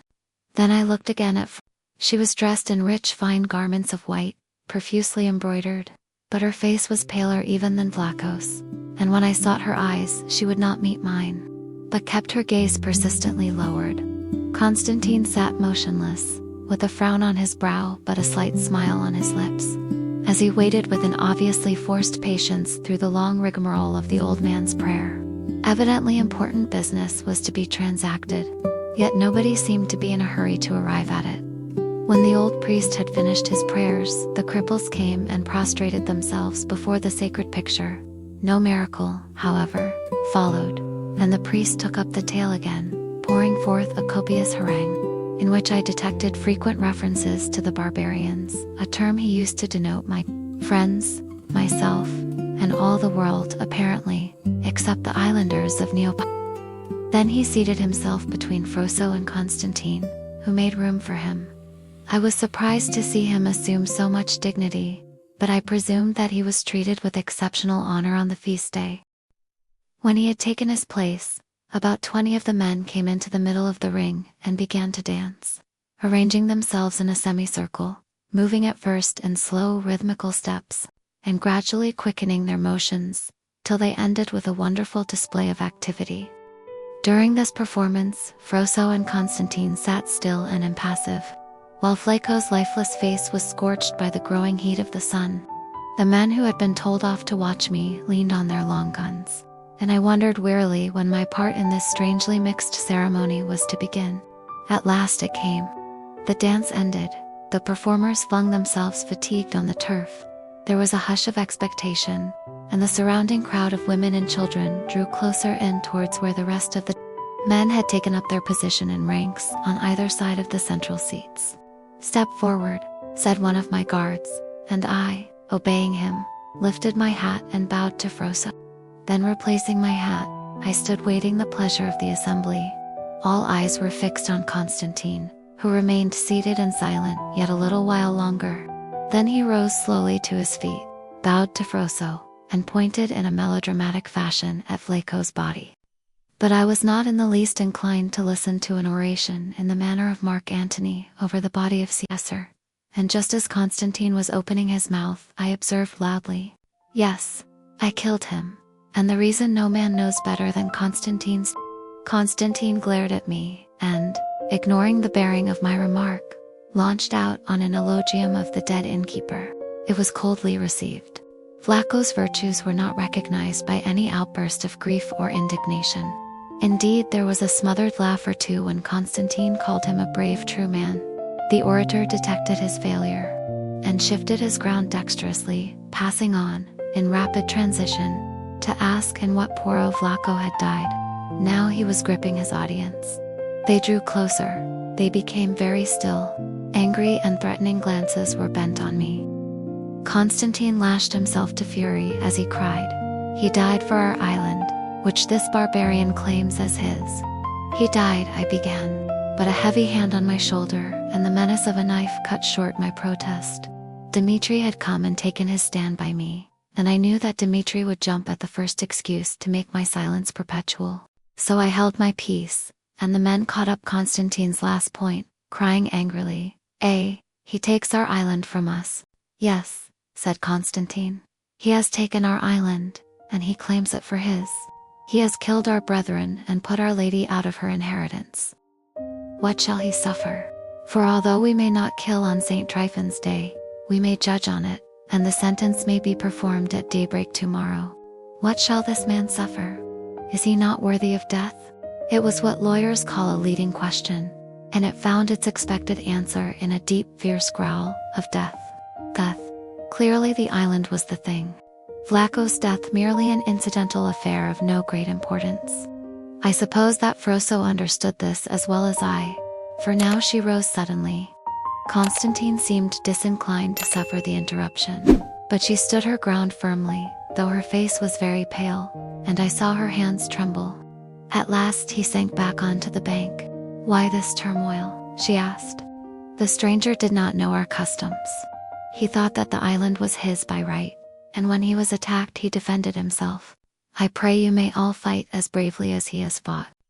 "But the island, they cried. "Yes," said she, "I also love the island. Well, he has given back the island to me. Behold his writing." She held up the paper which I had given to her, and read the writing aloud in a clear voice.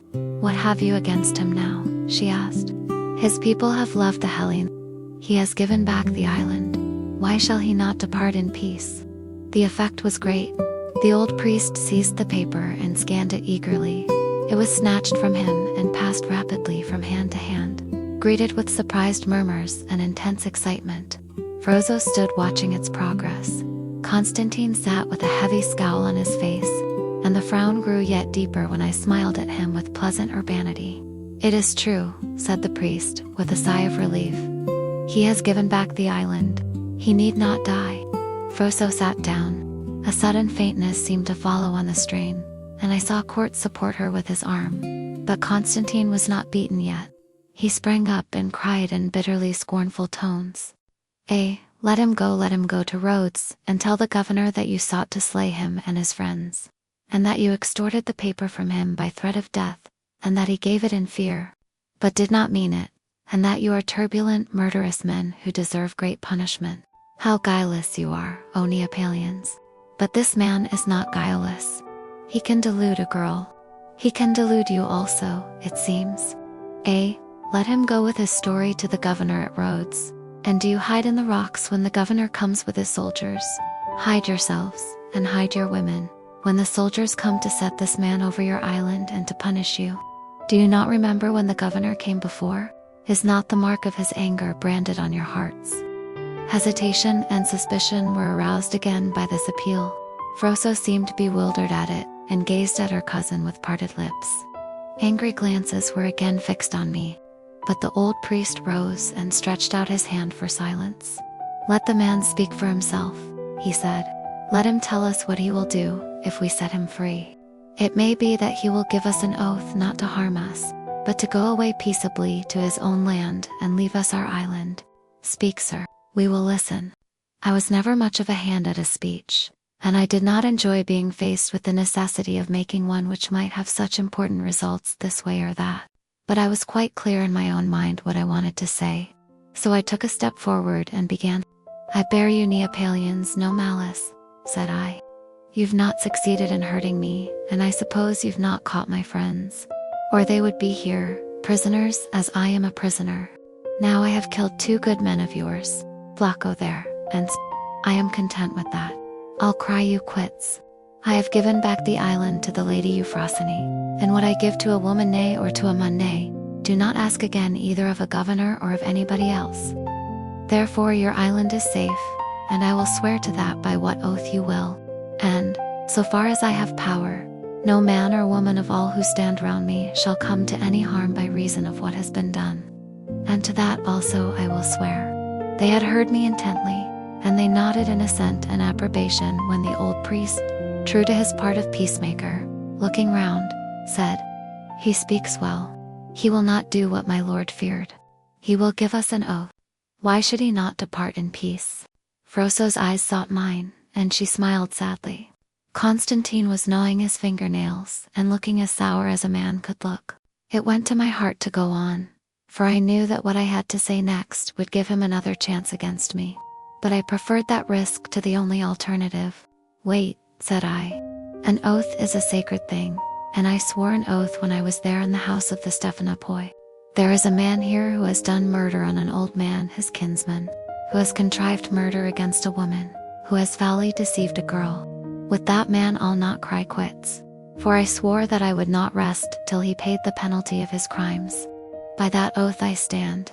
Therefore, when I go from here, I shall, as Constantine Stephanopoulos has said, go to Rhodes and to the governor, and I shall pray him to send here to Neo, and take that one man and hang him on the highest tree in the island. And I will come with the governor's men and see that thing done. Then I will go peaceably to my own land. There was a pause of surprise. Constantine lifted his lids and looked at me. I saw his hand move towards a pocket. I suspected what lay in that pocket.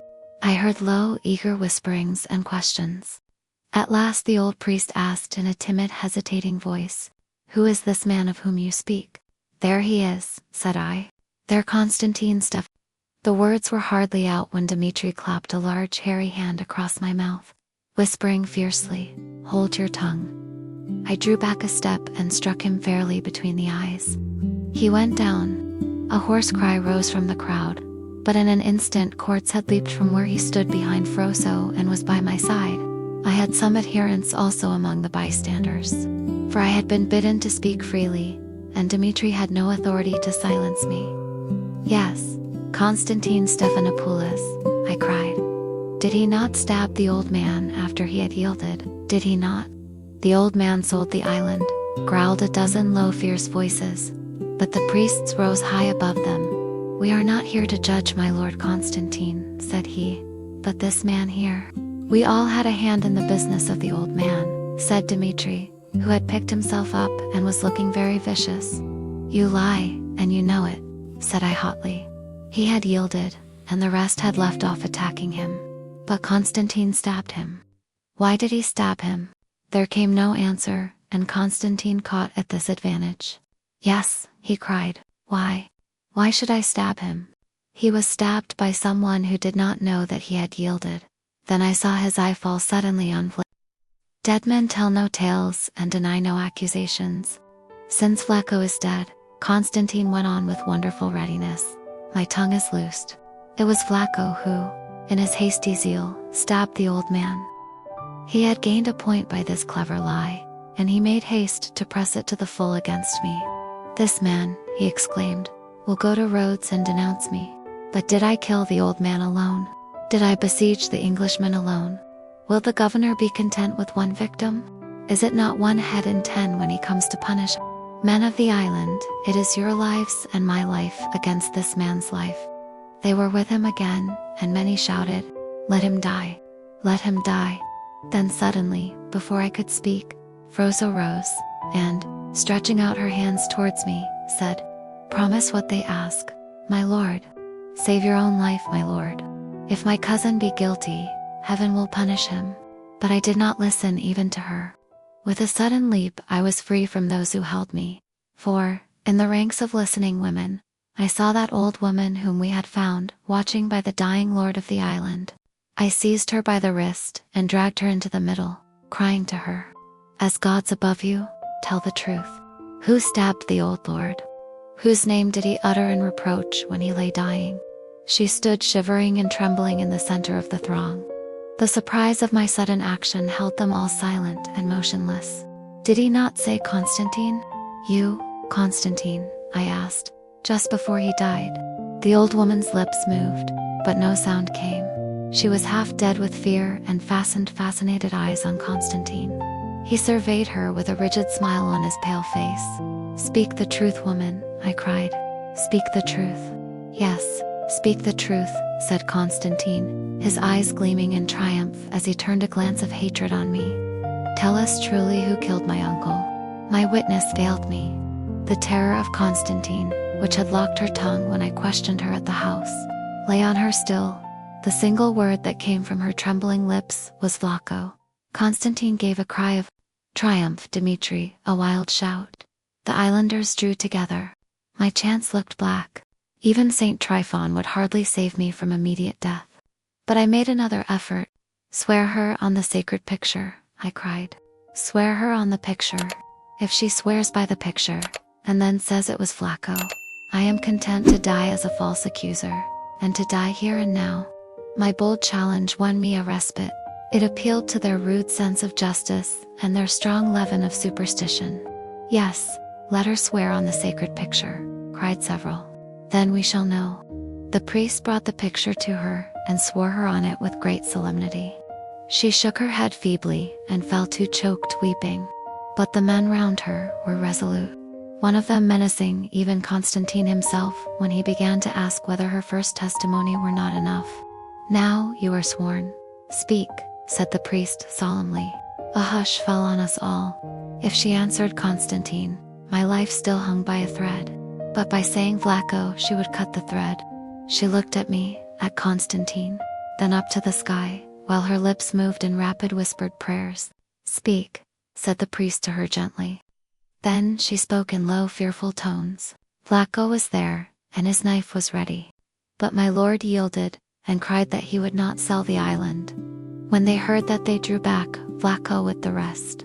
But my lord Constantine struck, and when my lord lay dying, it was the name of Constantine that he uttered in reproach. And the old woman reeled and would have fallen, and then flung herself on the ground at Constantine's feet, crying, Pardon, my lord, pardon. I could not swear falsely on the picture. Ah, my lord, mercy, mercy. But Constantine, though he had, as I do not doubt, a good memory for offenses, could not afford to think of the old woman now. One instant he sat still, then he sprang to his feet, crying, Let my friends come round me. Yes, if you will, I killed the old man. Was not the deed done? Was not the island sold? Was he not bound to this man here? The half of the money had been paid. If he had lived, and if this man had lived, they would have brought soldiers and constrained us. So I slew him, and therefore I have sought to kill the stranger also. Who blames me? If there be any, let him stand now by the stranger, and let my friends stand by me. Have we not had enough talk? Is it not time to act? Who loves me? Who loves me? While he spoke, many had been gathering round him. With every fresh appeal, more flocked to him. There were but 3 or 4 left now, wavering between him and me, and Quartz alone stood by my side. Are you children, that you shrink from me because I struck a blow for our country? Was the old man to escape and live to help this man to take our island? Yes, I, Constantine Stephanopoulos, though I was blood of his blood, I killed him. Who blames me? Shall we not finish the work? There the stranger stands.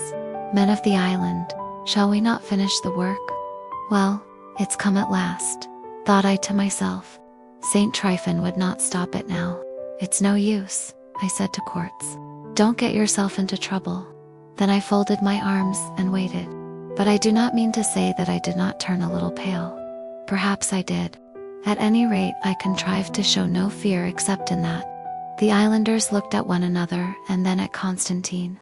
Friend Constantine had been ready with his stirring words, but he did not rush first to the attack. Besides myself, there was Quartz, who had not left his place by me, in spite of my invitation to him. And Quartz looked as though he could give an account of 1 or 2. But the hesitation among Constantine's followers did not last long.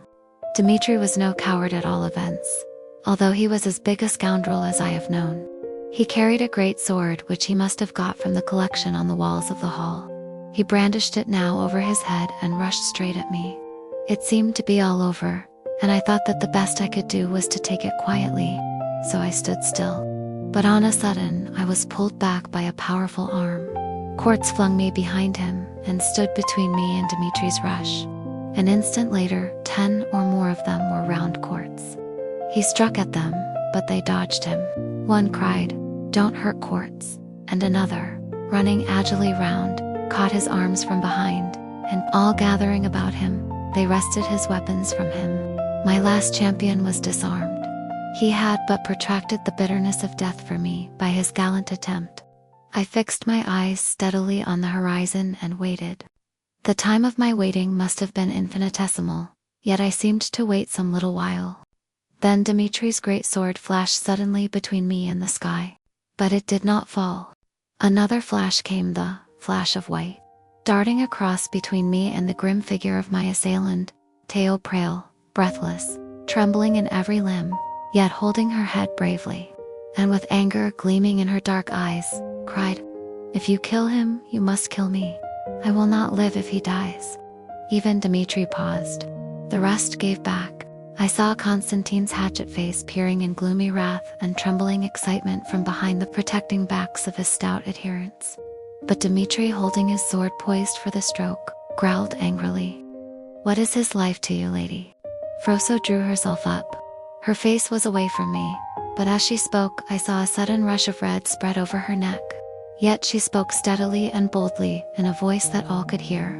"His life is my life, for I love him as I love my life, and God knows, more. Dear beloved audience, love is not proven by words and safety, but by the courage to stand in front of a blade. And life's hardest choices aren't about what you gain, but what you refuse to betray when fear offers you an easy exit." Wheatley wakes as a prisoner on St. Tryphon's feast day, briefly comforted by the idea he cannot be executed yet. But he is marched to a public gathering where Constantine turns the crowd against him, using fear of outside punishment to demand Wheatley's death. Froso tries to save him by proving he returned the island, and Wheatley swears he'll leave them in peace. But he refuses to abandon his oath to expose Constantine's murder. When the old servant is forced to swear on the sacred icon, she finally tells the truth. Constantine struck the fatal blow. Constantine admits it and calls his men to finish Wheatley, until Froso steps between the sword and the man and declares she would rather die than live without him. Please join us for the next part of the story, a romance, right now. In most families, at least among those that have any recorded history to boast of or to deplore it, there is a point of family pride. With one it is grace of manner, with another, courage. With a third, statecraft. With a fourth, chivalrous loyalty to a lost cause or a fallen prince. Tradition adds new sanction to the cherished excellence. It becomes the heirloom of the house, the mark of the race in the end, perhaps. A superstition before which greater things go down. If the men cling to it, they are compensated by license in other matters. The women are held in honor if they bear sons who do not fail in it. It becomes a new god, with its worship and its altar. And often the altar is laden with costly sacrifices. Wisdom has little part in the cult, and the virtues that are not hallowed by hereditary recognition are apt to go unhonored and unpracticed. I have heard it said, and seen it written, that we Wheatleys have, as a stock, few merits and many faults. I do not expect my career, if, indeed, I had such an ambitious thing as a career in my life's wallet, to reverse that verdict. But no man has said or written of us that we do not keep faith. Here is our pride in Palladium. Promises we neither break nor ask back. We make them sometimes lightly. It is no matter. Substance, happiness, life itself must be spent in keeping them. I had learnt this at my mother's knee.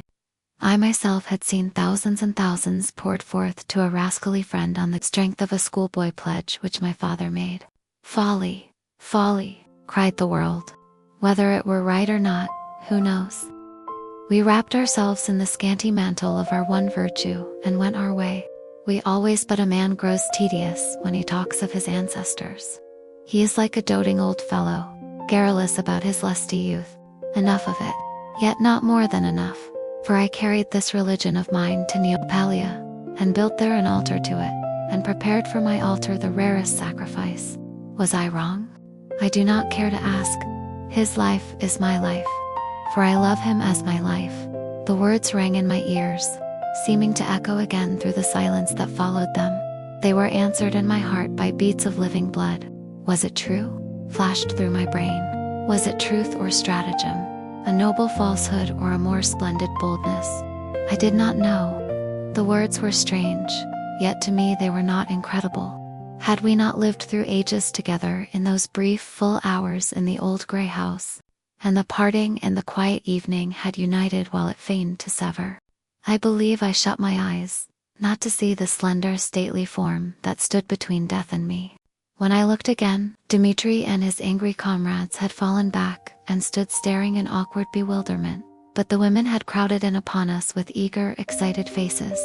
One broad-browed kindly creature had run to Froso and caught her round the waist, and was looking in her eyes, and stroking her hand, and murmuring soft woman's comforting. Dmitri took a step forward. "Come, if you dare," cried the woman, bold as a legion of men. "Is a dog like you to come near my lady Euphrosyne?" And Froso turned her face away from the men and hid it in the woman's bosom. Then came a cold, rasping voice, charged with a bitter anger that masqueraded as amusement. "What is this comedy, cousin?" asked Constantine. "You love this man. You, the lady of the island, you, who have pledged your troth to me." He turned to the people, spreading out his hands. "You all know," said he, "you all know that we are plighted to one another." A murmuring assent greeted his words. "Yes, they are betrothed," I heard half a dozen mutter, as they directed curious glances at Froso. "Yes, while the old lord lived, they were betrothed." Then I thought it time for me to take a hand in the game. So I stepped forward, in spite of Quartz's restraining arm. "Be careful," he whispered. "Be careful." I looked at him. His face was drawn and pale, like the face of a man in pain, but he smiled still in his friendly, open fashion. "I must speak," I said. I walked up to within 2 yards of Constantine, the islanders giving way before me, and I said loudly and distinctly, "Was that same betrothal before you married your wife, or afterwards?" He sprang halfway up from his seat, as if to leap upon me, but he sank back again, his face convulsed with passion, and his fingers picking furiously at the turf by his side. "His wife?" went round the ring in amazed whisperings. "Yes, his wife," said I. "The wife who was with him when I saw him in my country? The wife who came with him here, who was in the cottage on the hill, whom Vlaco would have dragged by force to her death, who lay last night yonder in the guardhouse? Where is she, Constantine Stephanopoulos? Or is she dead now, and you free to wed the lady Euphrosyne? Is she alive, or has she by now learnt the secret of the Stephanopoulos?" I do not know which made more stir among the people, my talk of his wife or my hint about the secret. They crowded round me, hemming me in. I saw Froso no more, but Quartz pushed his way to my side. Then the eyes of all turned on Constantine, where he sat with face working and nails fiercely plucking the turf. "What is this lie?" he cried. "I know nothing of a wife." "True, there was a woman in the cottage." "Aye, there was a woman in the cottage," said Quartz. "And she was in the guardhouse, but I did not know who she was, and I had no commands concerning her. And this morning she was gone." "That woman is his wife," said I. "But he and Vlaco had planned to kill her, in order that he might marry your lady and have your island for himself." Dmitri suddenly cried, with a great appearance of horror and disgust, "Shall he live to speak such a slander against my lord?" But Dmitri gained no attention. I had made too much impression. "Who was the woman then?" said I, "and where is she?" Constantine, tricky and resourceful, looked again on the dead Vlaco. "I may not tell my friend's secrets," said he, with an admirable assumption of honor. "And a foul blow has sealed Vlaco's lips." "Yes," cried I. "Vlaco killed the old lord, and Vlaco brought the woman. Indeed, Vlaco serves my lord as well dead as when he lived, for now his lips are sealed. Come, then Vlaco bought the island, and Vlaco slew Spiro, and now Vlaco has slain himself. Neither Constantine nor I have done anything. But it is all Vlaco, the useful Vlaco." Constantine's face was a sight to see, and he looked no pleasanter when my irony wrung smiles from some of the men round him, while others bit their lips to stop smiles that sought to come. "O faithful servant," I cried, apostrophizing Vlaco, "heavy are thy sins. May Saint thou find mercy for them." I did not know what cards Constantine held. If he had succeeded in spiriting away his wife, by fair means or foul, he had the better chance. But if she were still free, alive and free, then he played a perilous hand, and was liable to be utterly confounded.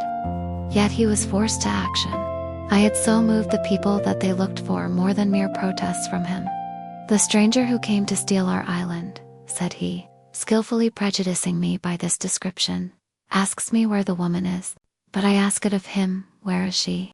For it stands with him to put her before you, that she may tell you whether I, Constantine Stephanopoulos, am lying to you. Yet how long is it since you doubted the words of the Stephanopouloi, and believed strangers rather than them? His appeal won on them. They met it with murmured applause. "You know me, you know my family," he cried. "Yet you hearken to the desperate words of a man who fights for his life with lies. How shall I satisfy you? For I have not the woman in my keeping. But have you not heard me when I swore my love for my cousin before you and the old lord who is dead? Am I a man to be forsworn? Shall I swear to you now?" The current began to run strongly with him. He had called to his aid patriotism and the old clan loyalty which bound the Neopalians to his house, and they did not fail him. The islanders were ready to trust him if he would pledge himself to them. "Swear then," they cried. "Swear to us on the sacred picture that what the stranger says is a lie." "On the sacred picture," said he. "Is it not too great and holy an oath for such a matter? Is not my word enough for you?" But the old priest stepped forward. "It is a great matter," said he, "for it touches closely the honor of your house, my lord, and on it hangs a man's life. Is any oath too great when honor and life lie in the balance? Let your life stand against his, for he who swears thus and falsely has no long life in you. Here we guard the honor of Saint Tryphon." "Yes, swear on the picture," cried the people. "It is enough if you swear on the picture." I could see that Constantine was not in love with the suggestion, but he accepted it with tolerable grace, acquiescing in the old priest's argument with a half-disdainful shrug. The people greeted his consent with obvious pleasure, save only Dmitri, who regarded him with a doubtful expression. Dmitri knew the truth, and, though he would cut a throat with a light heart, he would shrink from a denial of the deed when sworn on the holy picture. Truly, conscience works sometimes in strange ways, making the lesser sin the greater, and dwarfing vile crimes to magnify their venial brethren. No, Dmitri would not have sworn on the picture, and when he saw it brought to Constantine, he shrank away from his leader, and I saw him privily and furtively cross himself. But Constantine, freed by the skepticism he had learnt in the West, to practice the crimes the East had taught him, made little trouble about it. When the ceremonies that had attended the old woman's oath earlier in the day had been minutely, solemnly, and tediously repeated, he swore before them as bravely as you please, and thereby bid fair to write my death warrant in his lying words. For when the oath was done, the most awful names in heaven standing sanctioned to his perjury, and he ceased, saying, "I have sworn," the eyes of the men round him turned on me again and seemed to ask me silently what plea for mercy I could now advance. But I caught at my chance. "Let Dmitri swear," said I coolly, "that, so far as his knowledge goes, the truth is no other than what the Lord Constantine has sworn." "A subterfuge?" cried Constantine impatiently. "What should Dmitri know of it?" "If he knows nothing, it is easy for him to swear," said I.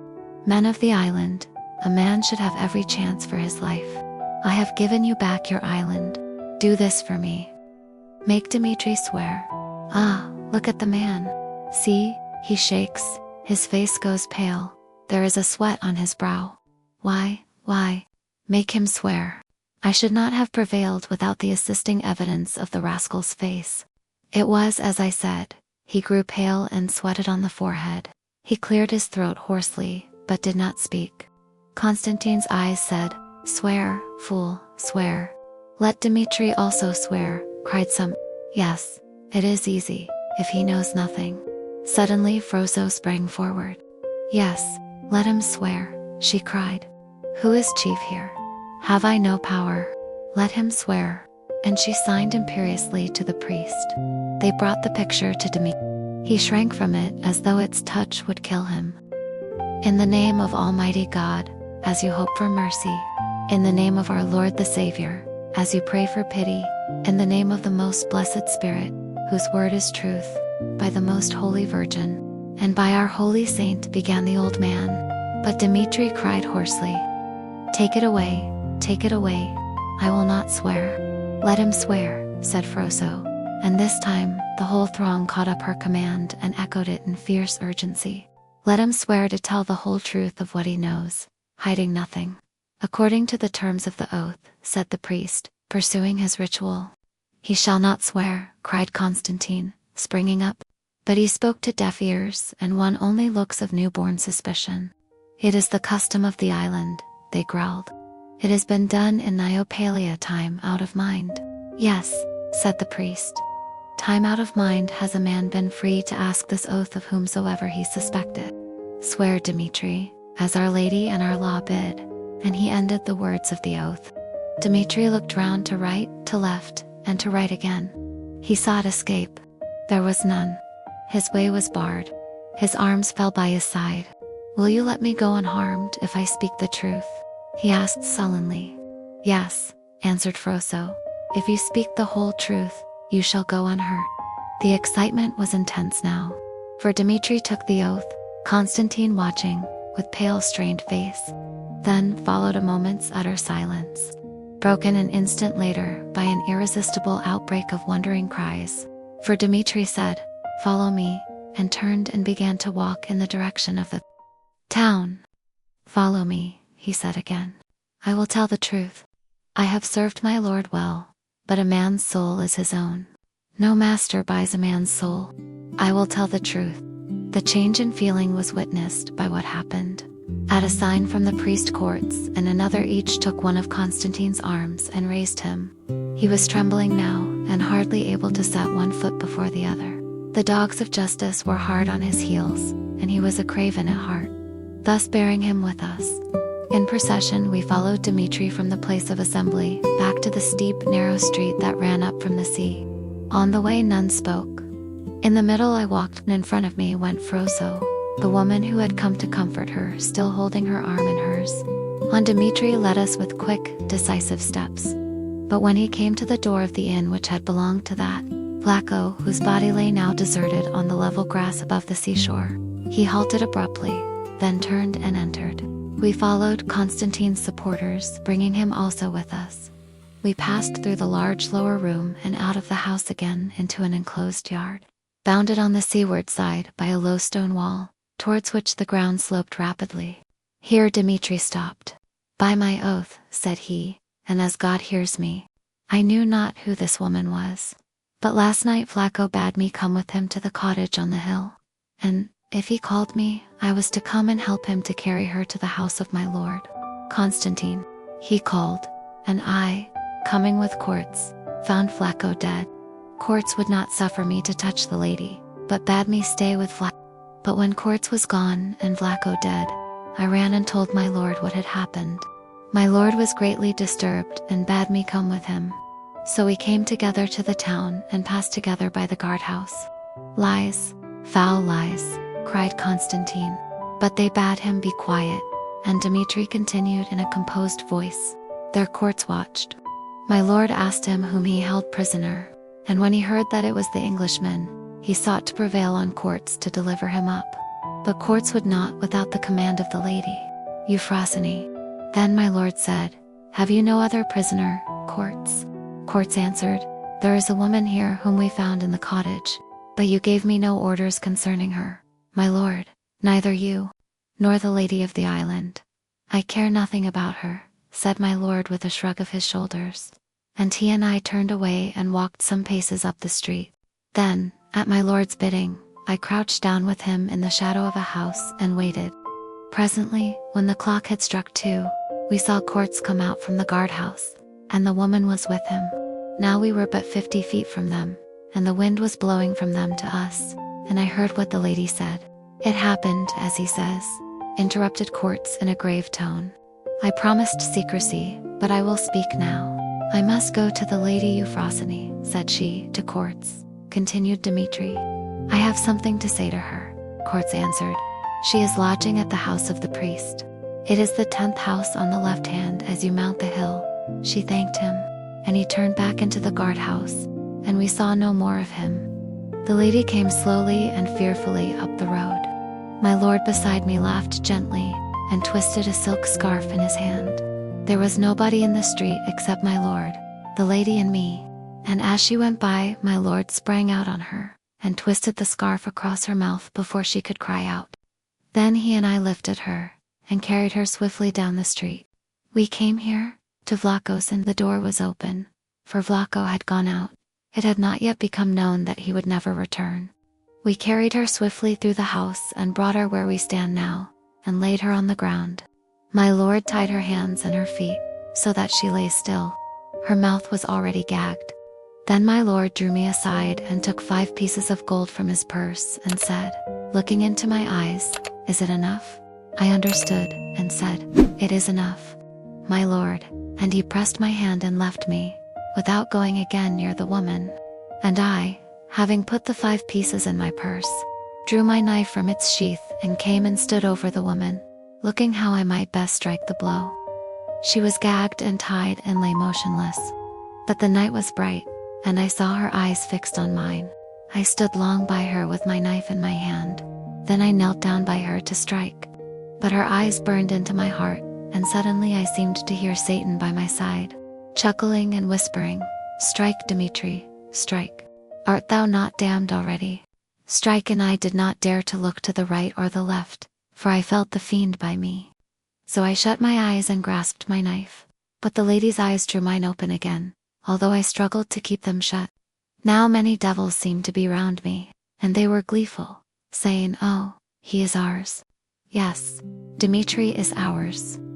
He will do this thing, and then surely he is ours." Suddenly I sobbed, and when my sob came, a gleam lighted the lady's eyes.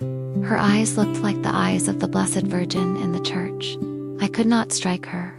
I flung down my knife and fell to sobbing.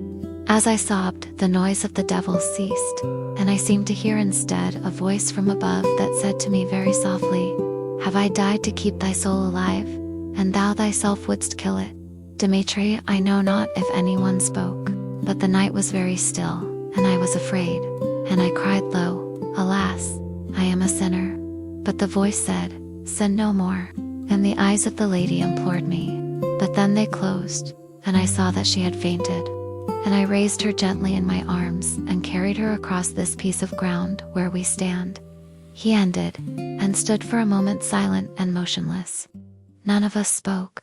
"I took her," said he, "there, where the wall ends," for I knew that Vlaco had his larder there. The door of the larder was locked, but I set the lady down and returned and took my knife from the ground.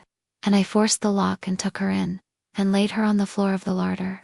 Then I returned to the house, and called to Panayota, Vlaco's daughter, with whom I am of kin.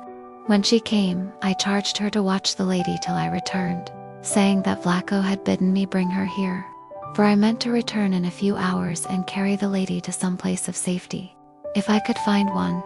Panayota, fearing Vlaco and having an affection for me, promised faithfully to keep the lady safe.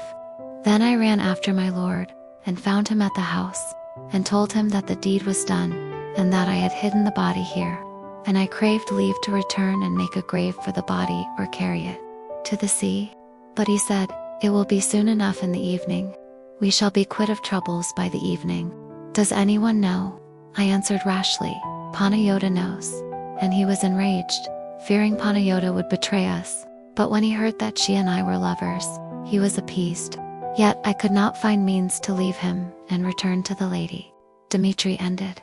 Froso, without a look at any one of us, stepped lightly to the spot he had described. There was a low hut there, with a stout wooden door. Froso knocked on it, but there came no answer.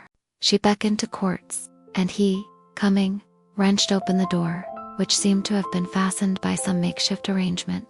Quartz disappeared for an instant. Then he came out again and motioned with his hand. We crowded round the door, I among the first. There, indeed, was a strange sight. For on the floor, propped against the side of the hut, sat a buxom girl. Her eyes were closed, her lips parted, and she breathed in heavy regular breaths. Panayota had watched faithfully all night, and now slept at her post. Yet her trust was not betrayed. On her lap rested the head of the lady whom Dmitri had not found it in his heart to kill. The bonds with which she had been bound lay on the floor by her, and she also, pale and with shadowed rings about her eyes, slept the sleep of utter exhaustion and weariness. We stood looking at the strange sight, a sudden gleam of peace and homely kindness breaking across the dark cloud of angry passions. "Hush," said Froso very softly. She stepped forward and fell on her knees by the sleeping woman, and she lightly kissed Constantine's wife on the brow. "Praise be to God," said Froso softly, and kissed her again. Dear beloved audience, love and life are measured less by what we feel, and more by what we refuse to do when power gives us permission. Sometimes the bravest loyalty is not to a bloodline, but to conscience. In Nyapalia, loyalty and family honor are treated like a religion. In Wheatley's own creed is simple: a promise must be kept, even when it costs comfort or safety. After Froso shields him, Wheatley exposes Constantine's hidden wife and the plan to silence her forever. Constantine tries to swear innocence on a sacred icon, but Wheatley forces the test further. Dimitri must swear to. Dimitri breaks, confesses the kidnapping, and admits he was paid to kill the woman, yet couldn't do it when he met her eyes. He leads everyone to a locked hut where the wife lies alive, guarded through the night by a tired, faithful girl. Froso kisses her forehead in quiet relief. Thank you for watching the video until the end. I wish everyone good health, success in their work, and plenty of money. Remember to like and subscribe to help my channel grow.